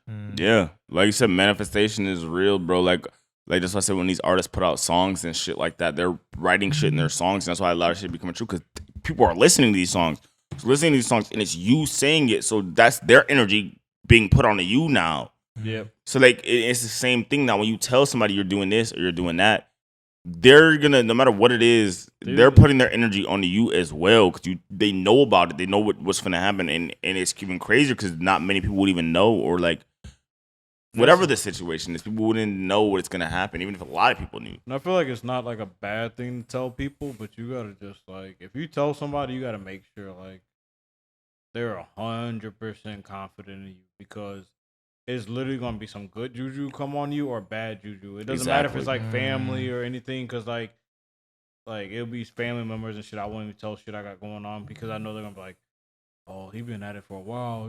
I don't know if that's gonna happen because something else he said happened that didn't happen. You know what I'm saying? But that bad juju in their mind is gonna fuck up your situation. So you might as well just not say shit. Besides, like to like like I can tell Glizzy something, cause I know he's gonna have good juju on it. If you put good juju on it, then it's more likely to happen. But like if somebody has a doubt in their mind, so you got to think like it's like maybe like let's say it's like a fucking like what is like a health bar or something, like it's a bar, and then like here's like it's happening, here's it's not happening. It's the juju bar. That's what we're gonna call this, the juju bar. Yeah. So when you find out, right, it's right in the middle. It's actually more probably right towards like a little bit more like good because you want it to happen and whoever told you wants it to happen. But then the second you tell somebody else, like let's say I tell Glizzy, I say I got a placement or something. The juju bar is gonna go more towards like it's gonna go this way. But then I might tell like a family member or something, like, or like an uncle or something, and they'll be like, oh, I'm so happy for you, man. That's crazy. It's gonna happen. But in their mind, they're literally thinking like, oh, he told me something else that didn't happen. So then now your juju bar is going down a little bit. And then you might you might tell like 5 friends. Then 3 of them might be like, hell yeah, he's doing it big. So it goes up a little bit. But then those 2 be like, nigga, that shit ain't happening. Not like, and if it's a negative, like super negative on juju bar, that bitch gonna bring it all the way down to here. So at the end of the day, like, unless you know somebody like 1,000% wants it to happen, there's no point in telling anybody. Yeah. Like, there's no point, because once the juju bar is fucking down to here, you gonna have to have fucking Jesus come down himself to make that bitch happen. Yeah, like I'm not gonna lie. It does happen sometimes. You know, miracles do happen. Like sometimes, shit but like miraculously happen. It's best not like anything like crazy to happen to me. Like I literally didn't even know what happened until like the day it came out or something, or like a couple of days before it came out. Even like I was watching like Nav was talking about like back to back. He didn't even know he had the placement into it. The song dropped and he heard it, and he was like, those are my chords, because he played the chords on it. He didn't make the whole beat, I guess. Like he was like a loop maker, and then like he played the chords, and then the dude who was in the studio like night before was like, just make one more loop, and then he did it, and then like that dude took like all the shit out. He like doubled his chord progression, and then that became back to back. And he's like I didn't know about I didn't know about the placement until it came out. Same thing with the fucking Juice WRLD shit. Like nobody knew. That song was fucking 2 years old. We all were like, that's just done. Like we weren't even thinking about it, and then like literally we saw the trailer. We're like, oh shit, wow, yeah. And that's why. Then I didn't tell nobody besides like fucking Glizzy, me, Glizzy. Like only people who knew about like that placement was everybody involved in the song. Like literally, because we all thought we were like, oh, it's like 2 years old. Like there's nothing. That's just never gonna come out. And then it came out. Yeah. Do y'all believe in astrology? Yeah, I say to an extent, yes. Yeah, I actually really do, as far as like zodiac signs and stuff. That I don't care what nobody says. Do you think all girls just be believing in anything? I think yes, because I meet people and it like I could tell what they sign is based off it. They remind me of somebody else that I know is the same sign. Like it'd be like somebody, oh, like you're what is it when you're born in January? Capricorn. What's Paul? Aquarius, yeah. So like you're Aquarius, right? Like I have a lot of friends, and that's another thing. I have a lot of friends that are Aquarius. So if I meet somebody else that has the same energies, and I'm like, I can guess what your sign is. If I got that off of you, I'm like, oh, you're probably an Aquarius. Oh, how do you know? Well, I have a friend that actually just like you. Like it might not be exactly, but like the crazy thing is like a lot of my friends are all the same signs. Like most of my friends are Cancers, Aquariuses, or fucking. That's really it. Like my best friends. 2 of my best friends are Aquariuses. One of my other closest friends back in the day, he was a Cancer. Nigel's a Cancer. But it's like a lot. I just can tell who I get along with. Like it's like I'm not looking at it like it's astrology. It's just they just so happen to be the same signs. And it's like I would be stupid to be like, oh, that doesn't even matter because how the fuck does that make sense? I think only time it matters if you go to like the crackhead shit where like people be like, oh, you're born at this time on this date and this. Yeah, shit. I think that's when like it counts. your natal chart and shit like that. Yeah, I think when people just be that's like, oh, ODs. Natal charts are OD. But I feel like that's the realist. That's a realistic version because like it is, but there's more realistic. It's just not that deep. I don't think it's that deep. I think it's just like no, because I know like Cancer's born at the beginning of the month act nothing like me. Like a lot of people always think I'm a fucking Leo. And if I was born 10 minutes later, I literally would have been a Leo. All my signs are fucking Leo. Like on my sun sign, like I literally only have like one Cancer sign, even though I'm a Cancer. Yeah. But people always think I'm a fucking Leo because I'm like loud and shit. And that's why it does matter because you know if you look at like a natal chart or something like that, there's saying, different like, traits charts. based off of different things. Like I really don't give a fuck about. But you can just tell like sometimes like hey, this person is this because they remind you of somebody you know for sure that it's that exact same sign. Like and they really do be the same sign. I'm like damn, like no, but the only thing is like I know like I know what you mean though because like a lot of my best friends are fucking Capricorns. Like you're a Capricorn, Steve Capricorn. Exactly. I have a lot of like I'm a Capricorn. Areas. Are you really? Yeah. See that's what I'm saying. But, like, yeah. Like, you just attract and then, like a lot of my exes are fucking Scorpios, and they always say like Cancers and Scorpios are like the fucking perfect match. Like literally, like most of my exes are fucking Scorpios. I just don't think it's a way that you can just deny certain shit. Like the proof be in the pudding. If it's in the pudding, it's there. In the pussy. I'm about to go Joe Rogan real quick. Have y'all ever done DMT? No, I haven't. I've done acid and I've done shrooms. More acid though. Shrooms. I've done shrooms. Right. Shrooms, I can't say a real shrooms trip. Shrooms more so microdosing. Yeah, I just think I never took a real trip. Like I only microdose some shrooms. I love shrooms. I probably only did it like 5 times, but I'd be just feeling fucking. And so I'd be like, nigga, what we doing? I don't know. That's crazy because I don't feel like that off we of a second. We should have took shrooms before this. Do you have some? I do have some. Let's take some. Let's take some. Oh, look at these guys. I'm down. Hey, I'm down on microdose. I don't want to. No, let's fully just trip out. Like Nigel, he wants to fully trip. He wants to fully trip right now. Like I'd be like shrooms, I'd be down on microdose. Shrooms always make me drop something. Like remember when I took shrooms? Like when I went that phase where I took shrooms, like I only took it like 2 or 3 times in like a month. But it was like December. Instantly stopped smoking cigarettes. I stopped drinking. I went fucking pescatarian for like 4 months. Like I was like, I just feel awoken now. Yeah, I had a phase in my life. Remember when my brother came out here? Yeah. He went and bought like a half pound of shrooms. I'll get the shrooms. No, I was here. I was here with you when we bought them in shrooms downtown. that go on pizza. So look, I did a half pound. Like I didn't do a half pound of shrooms. That's crazy. That's crazy. No. Fuck. I microdosed like every single day for like a month straight, bro. Like I would just wake up and I would just eat a little bit. Just eat a little bit every single day. Like it wasn't like measured or nothing like that. I would just, pop some and just whatever. But it was definitely a time. I don't know. I don't really see nothing crazy. Like I said, I done like acid like a lot of times. Like a lot of, so it wasn't really nothing super crazy because bro, acid is extreme, bro. What's like the most tabs you've taken? I've only taken like 1. Nah, I never did. I've done not at the exact same time, but maybe like 6 in a sitting. Oh shit! Like I remember me and my best friend, rest in peace, Dallas. He was the shroom or not? He was the acid plug. Like bro, he came over my house. He had a sheet of acid one day, and this is my first time ever doing acid. I did 1 tab.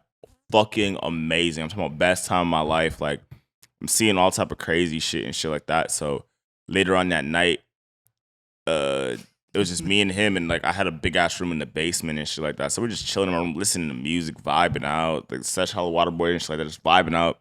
I'm like, fuck it, let's take another tab. Pop another tab.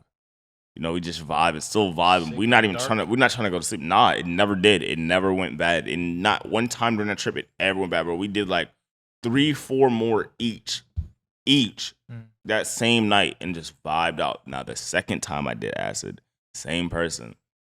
We did 2 tabs to start with because we're like, we got this. Like we know what the fuck it's like now. So we got it, bro. Yeah, bro. Worst trip ever.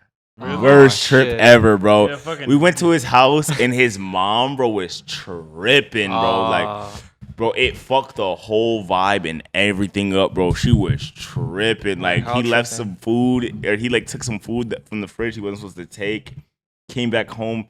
We're sitting in the kitchen, and his mom is going off on him. I was like, bro, it was like I literally had to leave. Like, I went outside to the porch, to the patio, and I just sit on the patio.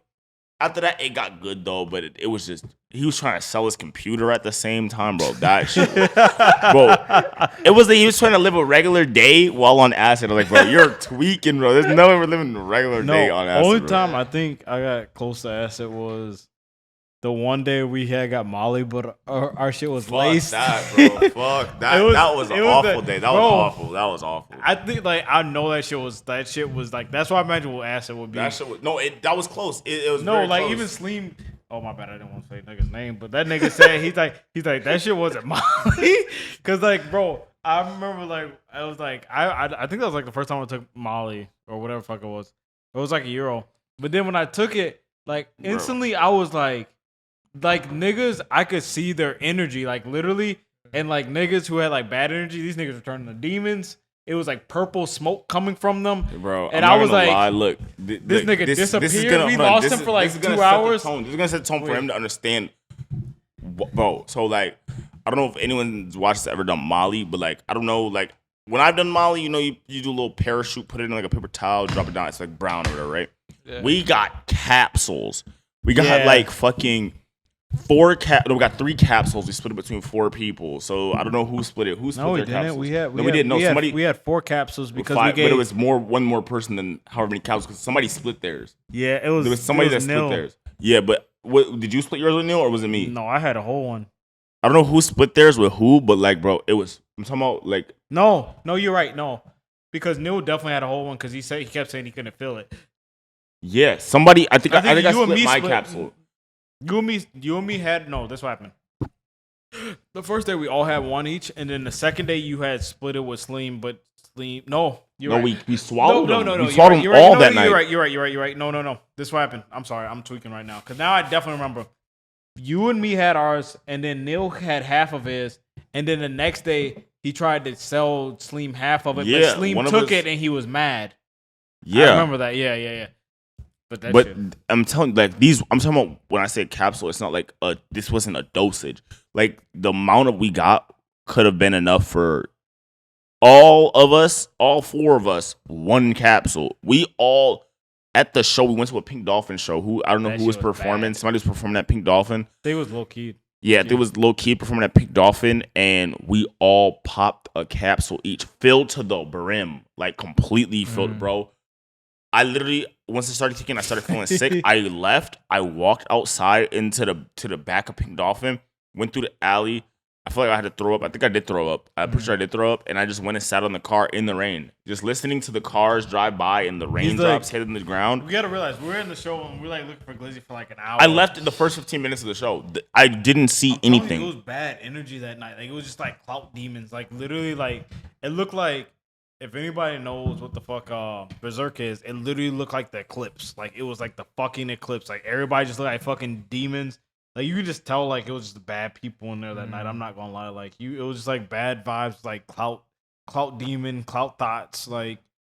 And I was like, fuck this. So we had left it. Then like me and Neil were like looking for this nigga. We're calling him for like an hour. He's not picking up his phone.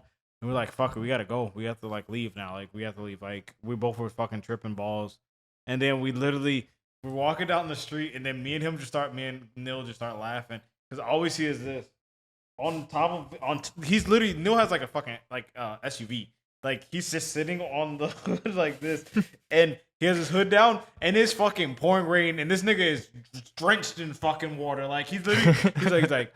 He's like, can you hear that? And I was like, what are you? I was like, nigga, where you been? He's like, I've been sitting out for the last hour, and I was like, bro, you're dripping red. He's like, but can you hear that? He's like, I can hear a car driving 2 blocks away. I was like, oh my god. I was like, this is not what I need. Every car that drove by sounded like a fucking Lamborghini driving right past me.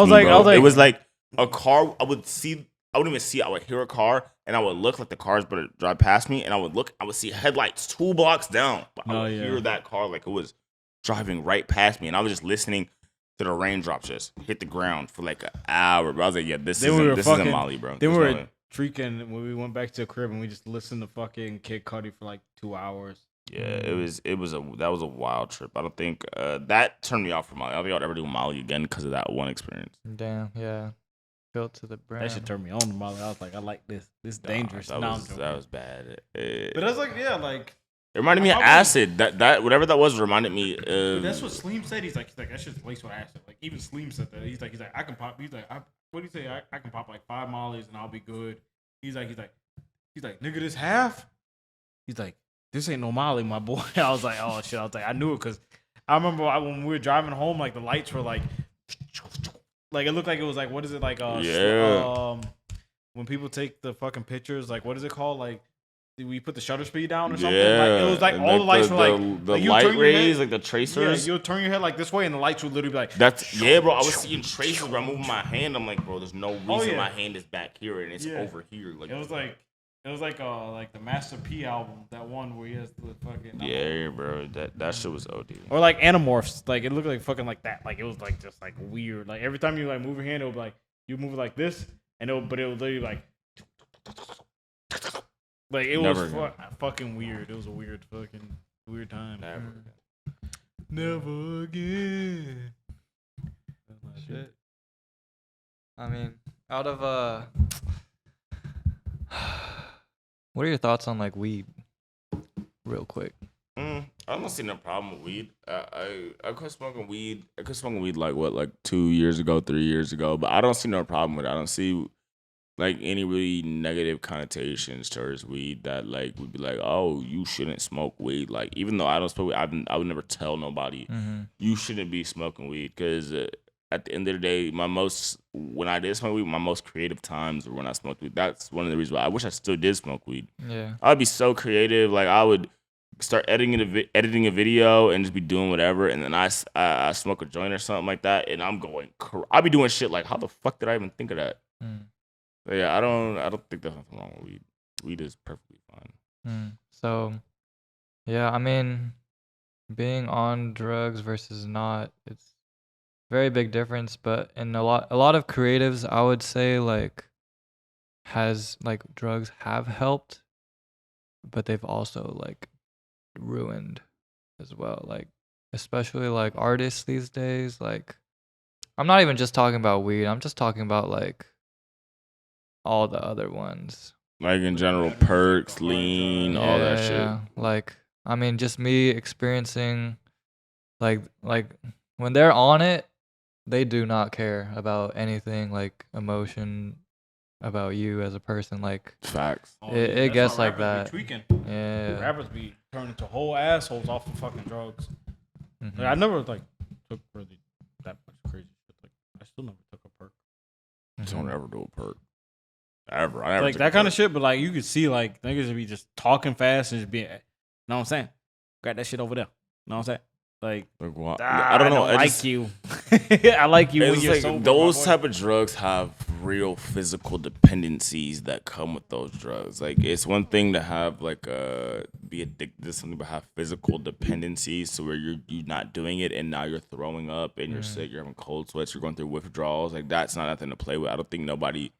If you don't know that that's a thing that comes with doing perks and drinking lean and shit like that, you shouldn't even indulge in it because that is a real reality for a lot of these rappers. They don't talk about it. They talk about the good shit about it.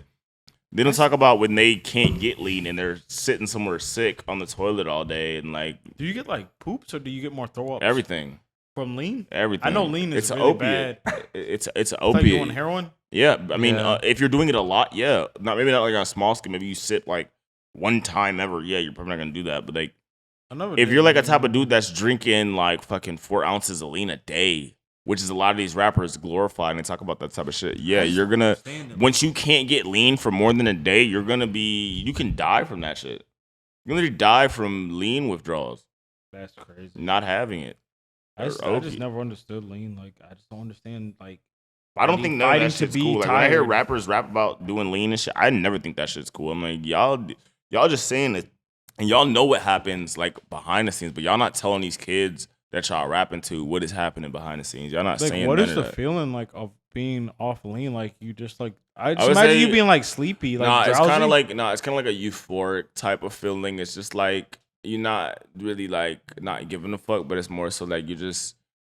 It's like a feeling of just euphoria. Like you're not really caring about anything, or like I don't even know how to explain it. But it's like that's the best way I can explain it. It's like a feeling of like euphoria, like dopamine. You're just literally your brain is getting spammed with fucking dopamine. You just feel good like off it. It's that simple. I just feel like I'll be sleepy. Nah, not necessarily. Not necessarily. Like, fight, because isn't that thing? Nah, it's not that deep. It's not that. The I way always people, thought it was like lean was like you have to fight through the sleep, and then that's when you get. That's what I'm fucked saying. up. The way people make it seem when they say shit like that, it's like, oh, you're about to like doze off. Like, nah, not really. It's easy to stay awake on lean. Like, if you're doing something, yeah, bro, you're not gonna fall asleep in the middle of doing something. Now, if you're sitting at home watching a movie and you're sipping lean, yeah, you're gonna fall asleep. Well, you're out doing shit and you're like active doing shit, you're not gonna fall asleep. But like, that's why a lot of rappers do it, because they in the studio and they're doing something productive and they're sipping lean while they're doing it. You're not gonna fall asleep. But you do see a lot of these artists fall asleep. Now you see artists like Famous Dex falling asleep on live. Oh yeah. Because he just sipped too Like much fucking lean and boot smoked gang. too much weed. Yeah, you feel me? But he's not doing it. He's just sitting at home on live. He's just sitting there. Like, I don't know. It is what it is for some people. For some people, I just don't think it's cool for rappers to glorify perks and lean without telling these kids that there's real physical dependencies and withdrawals and shit that come with living that type of lifestyle, and they don't have money to live that type of lifestyle. I mean, I feel like in this industry, like controversy really is the formula to really just like make it. I feel like just in anything in general, like being different, being controversial, that shit will take you far as shit. Oh, of course. Yeah, because if you're just doing the same thing everyone else is doing, you know, like there's a limit to that. But if you do something different, definitely gonna take. How I look at it as like extremes. I feel like if you do anything extreme, it's gonna stand out. Yeah. No matter what it is. If you're doing, you can do anything everyone else is doing, but once you take it to an extreme, it's gonna stand out. Somebody's gonna catch wind of it. Everything doesn't go viral, but you can look at 9 out of the 10 things that go viral is somebody doing some overly extreme shit. They're doing something that nobody has ever done, or shit that nobody's ever recorded them doing. Yeah. 9 times out of 10. Yeah. Which isn't always the way to go. But yeah, you're right. Controversy is big. Like, no matter what it is, It's like shock value. It doesn't even have to be. Exactly. It's shock value. It's just like, bam, what the fuck? Like, it just... anything that will make you double take on a post, yeah, that's gonna go viral. Of course, that's gonna go huge. Hell yeah. Who would you say? Switching the topic. Who would you say are like your top 5 artists right now? Top five. Right now. Die line. Okay, I'm gonna give you my top 5 right at this second. And this is no order. Right at this second, Glorilla. Yeah, that's good. Glorilla, B-Love. I'm gonna say this: B-Love, K-Flock, and Dougie B. But I'm not gonna count them as single people. When's the last time they dropped something? Though? They drop, but I'm gonna count them as whole. Hot Boy, 1,000%. I'm gonna say Uzi just because. Like, I don't know, like I don't even listen to the old shit no more. I just like whenever he drops, like it's heat. Like I'm fucking with it. And then I'll say Destroy Lonely. Right now, at this very second, like that's like I don't listen to a lot of artists like on a daily basis. I know a lot of people have like playlists and shit where they even listen to like old songs and shit like that. I don't. I'm the dude that listens to the same 5 songs until new songs come out. Like. And then all those songs just get completely forgotten about. But, like, those are the artists that if they drop in, I'm listening. And no matter what it is, I'm about to tune in. I'm about to check it out. I'm about to listen. Yeah. So, yeah, I could say right now that'll be my top 5. How about top 5 all-time dead or alive? All-time dead or alive top 5. I don't know. I know most people aren't going to agree with me on this. I'm going to say Travis Scott. Travis fucking Scott. Yeah.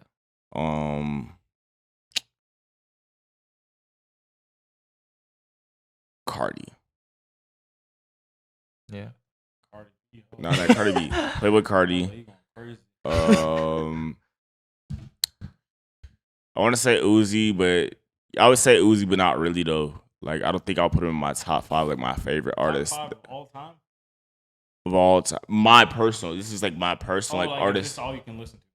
Yeah, not even necessarily, just like artists that I genuinely enjoy, like all time discography, everything like that, like just all time that I fuck with personally. Now I'm not talking about old heads. I'm gonna name some old heads. We say maybe. Now only name 2 people. You said Travis, Cardi, Uzi. No, I said I don't want to. Not Uzi, not Uzi. Joey Badass. Joey Badass. Joey Badass. It's an underrated one. Who else do I listen to? And Sade. No, let me say this. Are you talking about artists or are you talking about rappers? Artists in general. No. Oh, are we talking about artists in general or are we talking about rappers? I thought you were talking about rappers. Shit. Because it's a little different. Yeah, I ain't gonna lie. It's gonna be a little different hella if it's artists in general. Let's just go rappers. Rappers, okay. I gotta say MF Doom then. MF Doom. No, the ones I said before still count. So who is it? Cardi. MF Doom, Joey, and who else did I say? Travis. Okay. You got one more? Last one's always the hardest one. Damn. I know I'm trying to think of who like I will go back to and listen to no matter what. Like who I'm gonna go back to and listen to. I feel like I gotta put one of the goats in here. You have to. Mm-hmm. I'm gonna say, based off of my childhood, and this is really controversial at the same time, based off of my childhood, and shit that I just genuinely fucked with, I'm gonna say Mace. Really? Look, Welcome Back. The shit he had with Diddy, bro. I don't know, every song that I ever heard by Mace as a kid, bro. It's like it's so nostalgic to me that I can go. One Mace album. I can't, but that's not that has nothing to do with nothing. Like these are just artists. Supposed to be your favorite of all these time. are my favorite artists. No, these are my favorite artists. No, I'm not saying this is like someone that I'm like studying and I'm going and like fucking diving deep into everything. It's just like these are the artists that like, and this is why I say it's just like somebody from my childhood that I know for a fact. Like even as a kid, I liked them. When he made Welcome Back, bro, that was my shit, bro. That was my shit. And then even the shit with Diddy. More Money, More Problems. More Money, More Problems, bro. Come on, bro. Like, it was just like, I don't know. Mace just got he's smooth. He got a style that's just like, it's You're like a singles guy, though. That's crazy. You don't know one of his albums. I don't know none of his albums. And was Welcome Back one of his albums? I don't fucking know. That was when he came back from the church. But I'm saying I could name more artists, but I would say those are my favorites. But I feel like you probably know, like, how many Mace songs do you know? You probably know less than 10. This nigga here. He said he knows 2 Mace songs. But those are some of my favorite songs ever. I go with like those are actually some of my favorite songs ever. You can replay them. Yeah, bro. Like Welcome Back, bro. I remember Welcome Back coming out on BT when he came back from that 5-year hiatus, and he came back like that was some MF shit Doom, Playboy Cardi, Travis Scott, what's in Joey Badass. But those are like my personal favorites all time. I'm not saying they're the best rappers ever. No, I always when I say like personal favorite, I always assume like that means those are the only artists you can listen to for the rest of the time. Like you can't listen to and I wouldn't be mad at it. I feel like a lot of those artists I could get jiggy with. You feel me? But you can't even be mad at that. Okay, let's say artists of all time. Then this is where I would have to put Ja like Rule, Nelly, no. Ludacris. Artists in general, it's gonna go outside of rap. Like besides joking. the people besides the people that I just named, I would name shit like fucking Quick, let's go. Sade, you already said that. I would name shit like fucking Scary Kids, Scaring Kids, and fucking Slipknot and shit like that. Like those are great, bro. Those. If you listen to their music, bro, those are great artists, bro. Like, I like their Slipknot. songwriting is insane, bro. Out of this world, bro. Like, I never really got into Scary Kid. I'm not gonna lie. I just like their melodies and shit like that, bro. They got really good songwriting, bro.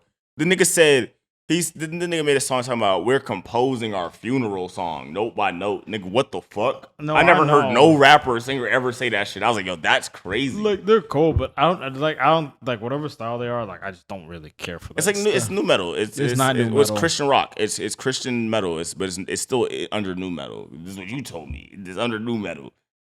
But it's Christian. It's Christian. I didn't so say. like, I don't think I said. No, it is because it's the same time period. It's the exact same time period. It's not the time period. It's the sound design. Like it's just. No, I think they still fall under, but they're Christian like metal. Limp Bizkit, it's like new metal. Fucking Linkin Park's new metal. Like Yeah. Slipknot's Oh new no. metal. Yeah. No, I would Like- definitely put them under that. I would definitely put them under Okay, that. then. I would definitely put them under the exact same thing because they do a lot of Like those fucking singing. It's like those a fucking, lot of singing. But it's not about the singing. It's about having like electronic shit in your stuff. Yeah, they like, do, It's they like do. it's like niggas. Usually they be having like DJs and shit. Like, but they be in a band. Okay, it's not necessarily that, but yeah, I would definitely. You know say, what I'm I would still saying? put them in the same lane. Like if you listen to their music, like you could listen to like, and that's the crazy thing because the reason I like them is because I started like in Linkin Park and shit like that. So like, it's so the it's probably, same. like, Yeah, it's like in the cousins. same exact area. Like it wasn't like as a kid that never grew up on that type of music and was never surrounded by that type of music to listen to Linkin Park and then like this band. It was like it was easy to adjust to. Do you have it my was, Pierce the Veil shirt? No, Where is it at? I have no fucking clue. All right. I just thought about. Wait, no, the one it's the gold one. Is the tour I know what shirt? you're talking about. I don't. It's in your closet somewhere. It probably. might be. It could be. All right. I'm curious. Just Nigel, like, just list them out. Who are your top 5 rappers? what? Rappers. Top five. As far as what, like, that's all I can listen Just to. for the your rest of favorite my life? your rappers. favorite rappers. Like, top who your 5. favorites are. Depends on how drunk I am in the day. Like, what the fuck? That's why you gotta really narrow it down. Like, no matter what mood you in, like these are like your all time. Because when I think of when somebody says who's your favorite rapper, I think of it like that's all you can listen to for the rest of your Then life. do that then. Just Yeah, like, then do that. That's what Yeah. That's your criteria. If that's your I think code, like off rip, you have to have fucking like. no, not You- anybody. What your favorites are. I'm saying for me, I'm just saying for me in general because I like so many different styles. Like I have to put like Drake and Kanye instantly in there. Okay, Just because they Drake, do so much. Kanye. I like listen. I listen to so much different music. Like I gotta think of somebody who I gotta think of people who cover everything. So like if I'm in a mood for rock, but I can't listen to rock, I have Kanye in there so I can listen to like Black Slaves or something like where it's like kind of like the same shit. Drake, if I like. I'm not gonna listen to R&B, but I can still listen to Marvin's Room or some fucking weird shit like that. Let me think. who's third? Trick Daddy Dollar. Trick Daddy. Yeah, he'd definitely be up there. Just getting that nigga juice. Maybe. I was about to say DMX, but I feel like it's kind of push. I fucking love DMX, but I'm like. He probably still be your top 10, just not top 5. Yeah, Just not top well, I'm just 5. thinking like this is all you can listen to for the rest of your life. Like I can't do that. Like, because I already got 3. What did I say? Jay-Z. No, I didn't say Jay-Z. I'm sorry. I love Jay-Z, but he's definitely in the top 10, not the top 5. So I said Drake, Kanye. Who else? Trick Daddy. Yeah, Trick Daddy has to be. I have to have some kind of just like straight ignorant music.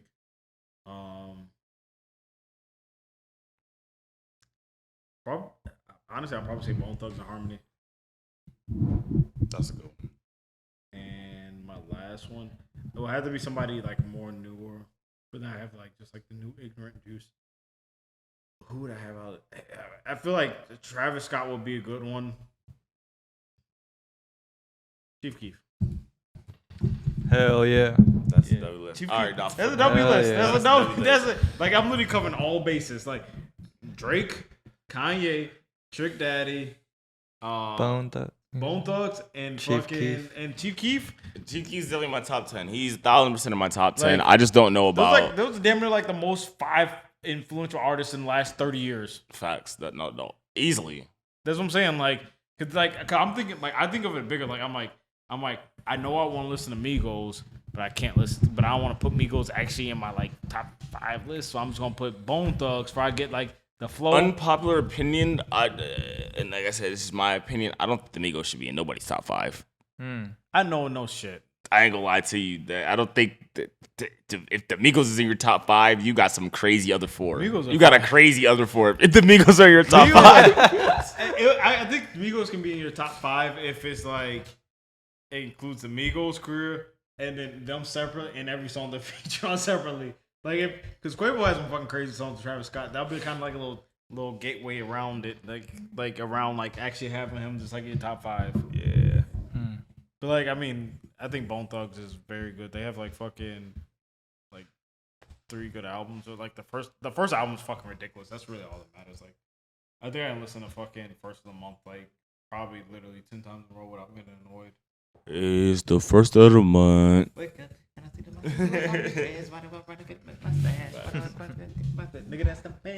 Now fuck that. Now fuck that, Nick. What the fuck? What is your top 5? What are your top 5? This nigga's gonna pull out fast. You gonna got like, us. Nick's gonna be like, yeet. Destroy Lonely Ken Carson. Ken Carson. Who else? Alright. Fucking all time. I thought that was No order. No order. All time is. Alright, I'm gonna say just to me, I'm gonna actually put. Logic, Eminem. Alright. My top 5. Ready? Alright, I'm gonna put Cardi in there. Yeah, Cardi's a good one though. That's what I was tempted with. I'm gonna put Cardi, Travis, Kanye. That's 3 already. You know the person who got me into rap, I would have to put them in there would be Kendrick. Damn, you got in rap late. Yeah.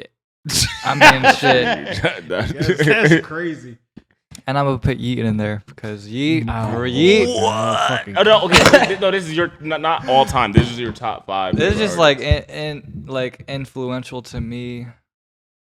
Like that's crazy. This nigga has like one No, album. honestly, I can't even be mad at it though. Like, I really can't be mad at it because I feel the it's same like- way it's- putting potential though. a Cardi in. It's a Feels rapper. the same It's way a as- rapper who just like put a spark in me. Has motivated me to go more. Yeet's the only like real only rapper I like right now.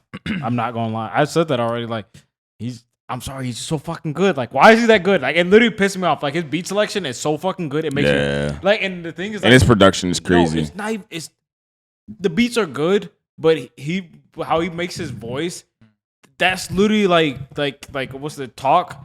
Like, it's literally a loop of. It's like a 4-bar loop, but it's literally his voice that makes the hook melody. That's the only reason why you can tell the hook is different from the verses. That's his fucking voice. Like, what? Even what is it? Out the way when that nigga says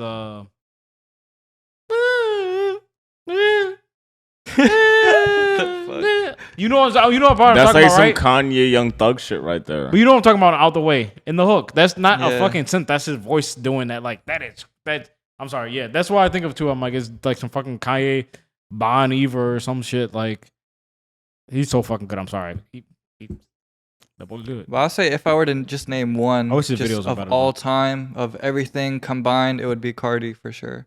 Oh, you Like- smoking that? Nah, no, I'm not gonna lie. No, I do feel I'ma him on stand that. on that. I The do. best of all time. Yes. I don't know about the best of all time, but like versatility and like of this generation, definitely. Generation of this wise. 'Cause, generation. like One of it. if we were to talk about the all time GOAT, I would say Kanye. Yeah, okay. I'm about to say if you don't say Kanye, you smoking But crack. Cardi, that's why I had to put him in my top 5 on both lists. Cause I'm like, Cardi is just like, bro, it's a lot of No, if shit. you say last like 5-10 years, I'd definitely say Cardi. But like, in Cardi general, coming from shit like his old shit, like the whole SoundCloud wave shit, to his first album, to Die Lit, to I get it. He definitely had like crazy evolution, but he had like his shit's like the same as Kanye, but he's just not at Kanye's level yet. That's the only reason why I would say it's different. and I don't know if he'll ever get there to Kanye's level, but as far as like his music wise and like He could, but like fan base, he's it just definitely like I don't- Kanye's shit was more commercial. And Kanye, it's the person Kanye is.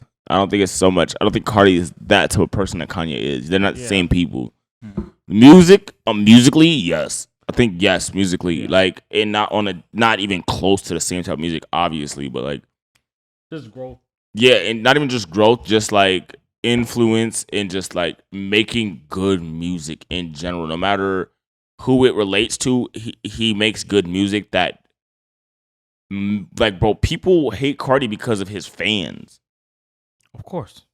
Like, it's like almost like on some YoungBoy shit. Like, people hate YoungBoy because of his fans. People hate Cardi because of his fans. And I'm saying that's the same. YoungBoy fans That are says a different lot, level, though. If you have that many Their fans will go to where it's annoying that They're he has that many diehard. fans, that's YoungBoy crazy. Fans are like Eminem fans. I feel like they're worse. Like YoungBoy fans. They're the same as Cardi fans. Cardi fans are like J. Cole fans. No. They're the Like same. J. Cole fans are pretty No, good. Oh, no, J. Cole fans are annoying. I'm sorry. J. Cole fans. But they're not as bad as Eminem fans.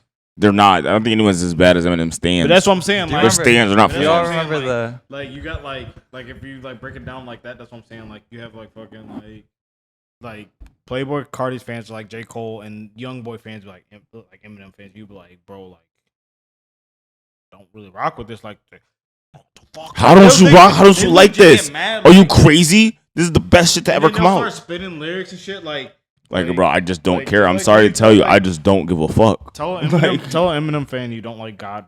What's it? God rap or whatever. Rap God. Yeah, that's No, tell Eminem fans that They're like, you didn't Machine hear what Gun he Kelly said. bodied him. They're gonna fucking try to slice your throat, bro. It's mean- over for your life, bro.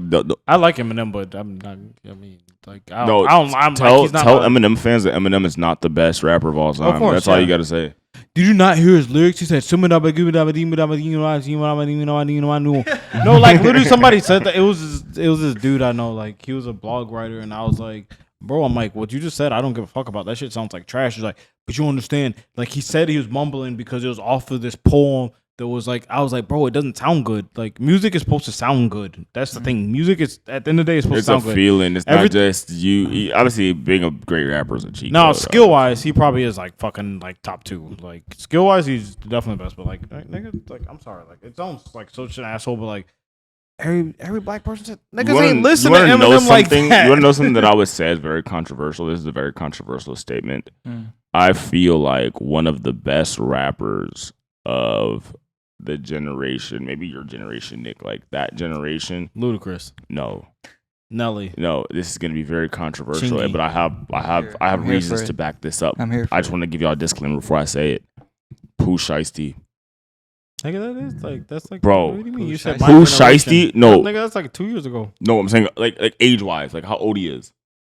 Oh yeah, I like Pooh Shiesty. Like I'm pretty sure he's like around the same age as Nick, but like, bro, like how the fuck? Like it's drill rappers and there's trap rappers, but he's talking about the same shit they talk about, but he actually is rapping. Like he's not just saying stuff. Oh no, he's like actually he's good. really fucking Yeah. rapping. I'm like, bro, how the fuck did Well, he'd he? be like- how did he think to put in? Some could argue that these are real life situations, maybe not. But how did you think to put like situations you've been through in your life and make them like sound cool? Not just The cool, cool but like, part about him is you're rapping. You're making them rhyme. It sounds appealing. Like, But how the fire fuck- part about Pooh Shiesty is like he just kind of talks and it rhymes. Like he doesn't really rap. Like he talks and it rhymes, but he has an accent. Like it's like kind of like he has the Skepta effect. Have Like you- where like yeah, like yeah. like he's literally just like talking, but it just happens to rhyme. Like you won't see me in the club. Gotta pull up on bit and then won't see me. But But the accent is if fire. you hear some of the shit he says, are you really listening? No, to that I know. man's Like he's lyrics, bro? really fucking good. But I'm just saying. I'm like like, bro, but like he doesn't really do like a flow. He's like actually like that. Like he's like DMX. Like DMX talks like that. That's the way Pooh Shiesty talks when he's doing. Yeah. If he's doing an interview, he's gonna talk like that. He gonna talk like this and don't see. And then when he gets on the song, he's gonna be like, "I shot a nigga in the club. Now see me, no, don't." You know what I'm saying? Like he's not putting on a fucking rap voice or a rap Yeah, flow. yeah, Like I he's get literally what you're he's literally saying. talking how he talks. It's just like it's like a gift that was built in his fucking throat. Pause. But Yeah, like yo, but like, you know what I'm saying? Like that's what made him so fire because like he just talks like that. Like he talks in rapping. That's not even fair. Like it's like only person else who does that besides him is fucking like 21 Savage or something. Like same thing. Like 21 Savage. He like the way he raps is how he talks. yeah, But he just happened to rhyme. Like what? That's a cheat code. that shit is really crazy to me. 21 Savage is definitely underrated. I fuck with 21 super heavy. 21. 21. All right, so let's just wrap this up real quick. Not facts, You know, facts, we facts, about facts. to we about to hit 2 hours, but it's all good. Yo, We that's could it. go Did so that long. a We could facts go like so that. long. This is- It was 2 hours That already? shit. Yes, I was looking at it too. it's- It's an hour and I 50. was wondering that camera died a long time ago. No, it definitely died, but the iPhone's still going. My so- shit's going to. Dude, we're good. We're good in We're the good, hood. You we're feel good. me? We're good in the hood. Yo, WW podcast. Yo, shout out my boy Nick. First of all, Glizzy, how did you even get your name though? Before we end, My like, name. I know. I'm about to ask this before anyone else asks this. Like, I need to be that. My name. Okay, look. It does have a story. So like, it's kind of cool. So obviously, people just call me Gxdlike before, but like people never knew how to spell my name, so I got tired of people calling me Gxdlike. And it always felt weird. People would call me that. Like, I don't want you to fucking call me Gxdlike. It just feels weird. People saying that too. Basically, we lived in some townhomes in North Hollywood, and there was a lot of porn stars that lived in the same building. One of this girl named Lizzie, and we had some homies come from out of town. And one of my homies, he started fucking with this girl named Lizzie. And I was like, this is kind of a cool day, whatever, blah, blah, blah. And then, I don't know, like, I just told my homies, I was like, what if I just started going by Glizzy? Whatever, blah, blah, blah. But then, like, people actually started calling me it, like, because, like, you gotta think about it, like, at that time, people would call their videographers, like, oh, this is my shooter. You know what I'm saying? Like, they'd be like, this is my shooter. Like, he shoots my videos, blah, blah, blah. So I was just like, okay, shooter, glizzy. Glizzy is also like street slang for like a gun, or whatever the fuck. But it's like also shooter is like has to relate with the same thing. But I shoot videos. You feel what I'm saying? So like, all right, it works. It makes sense. And I just kind of ran with it, and it just stuck. Like it was just like a name that was easier to say than calling me Godlike. Yeah, and I never really wanted to go by my real name. I don't really care people knowing my government name. His real name is Jaquanvius. No, it's not. He's fucking lying. But yeah, it was just easier than that. But that's basically, in a nutshell, my name came from a fucking porn star. I did not know that. I thought it came from you winning a fucking hot dog eating contest. No, this is before. Mind you guys, this is before people started. I knew this fucking story. The whole glizzy trend. There was no such thing as a glizzy being a hot dog. That wasn't a thing. Speaking of that, I am gonna make like 3 glizzies when I get home. Yeah, I'm fucking starving. Bro. Fucking devour them shit. Starving. I'm sweating. But yo, y'all go follow me on twitch.tv/glizzygangy. Stream basically every day. Let's go to that Subway. We should go to that Subway. I'm just eating, I guess. All right. Any final thoughts to the viewers watching this? What's like? What do you want to be known for? What's some last things you gotta say, bro? Okay, let me say this.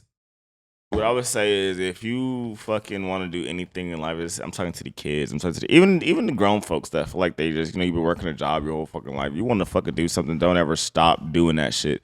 If you have anything you want to do not ever. The moment you quit is the moment all that shit is over, no matter what it is that you want to do. And don't ever think because you see certain shit on social media that you have to have these crazy high standards and crazy high goals and this, that, like that. If all you want to do is be a carpenter or some shit like that, go be a carpenter and live your life happy. Don't let social media dictate your mental health and how you should live your life. That's what I'm gonna say. Well, great having you as a guest. So glad. I think this podcast went really well, bro. This shit went amazing, my boy. Oh yeah, hell yeah. Also, And congratulations to thank my you, boy Nigel. Nick. This is the first episode. Uh-huh. Congratulations, my boy. You know you're gonna go crazy with this shit. Thank you, bro. Thank you, bro. All right. Well, thank y'all for tuning in to the Won't Miss podcast. I'm your host, Nick Films, and it's a wrap. Suck a dick, swag. The biggest podcast in the world. The most ignorant Word podcast too. in the world.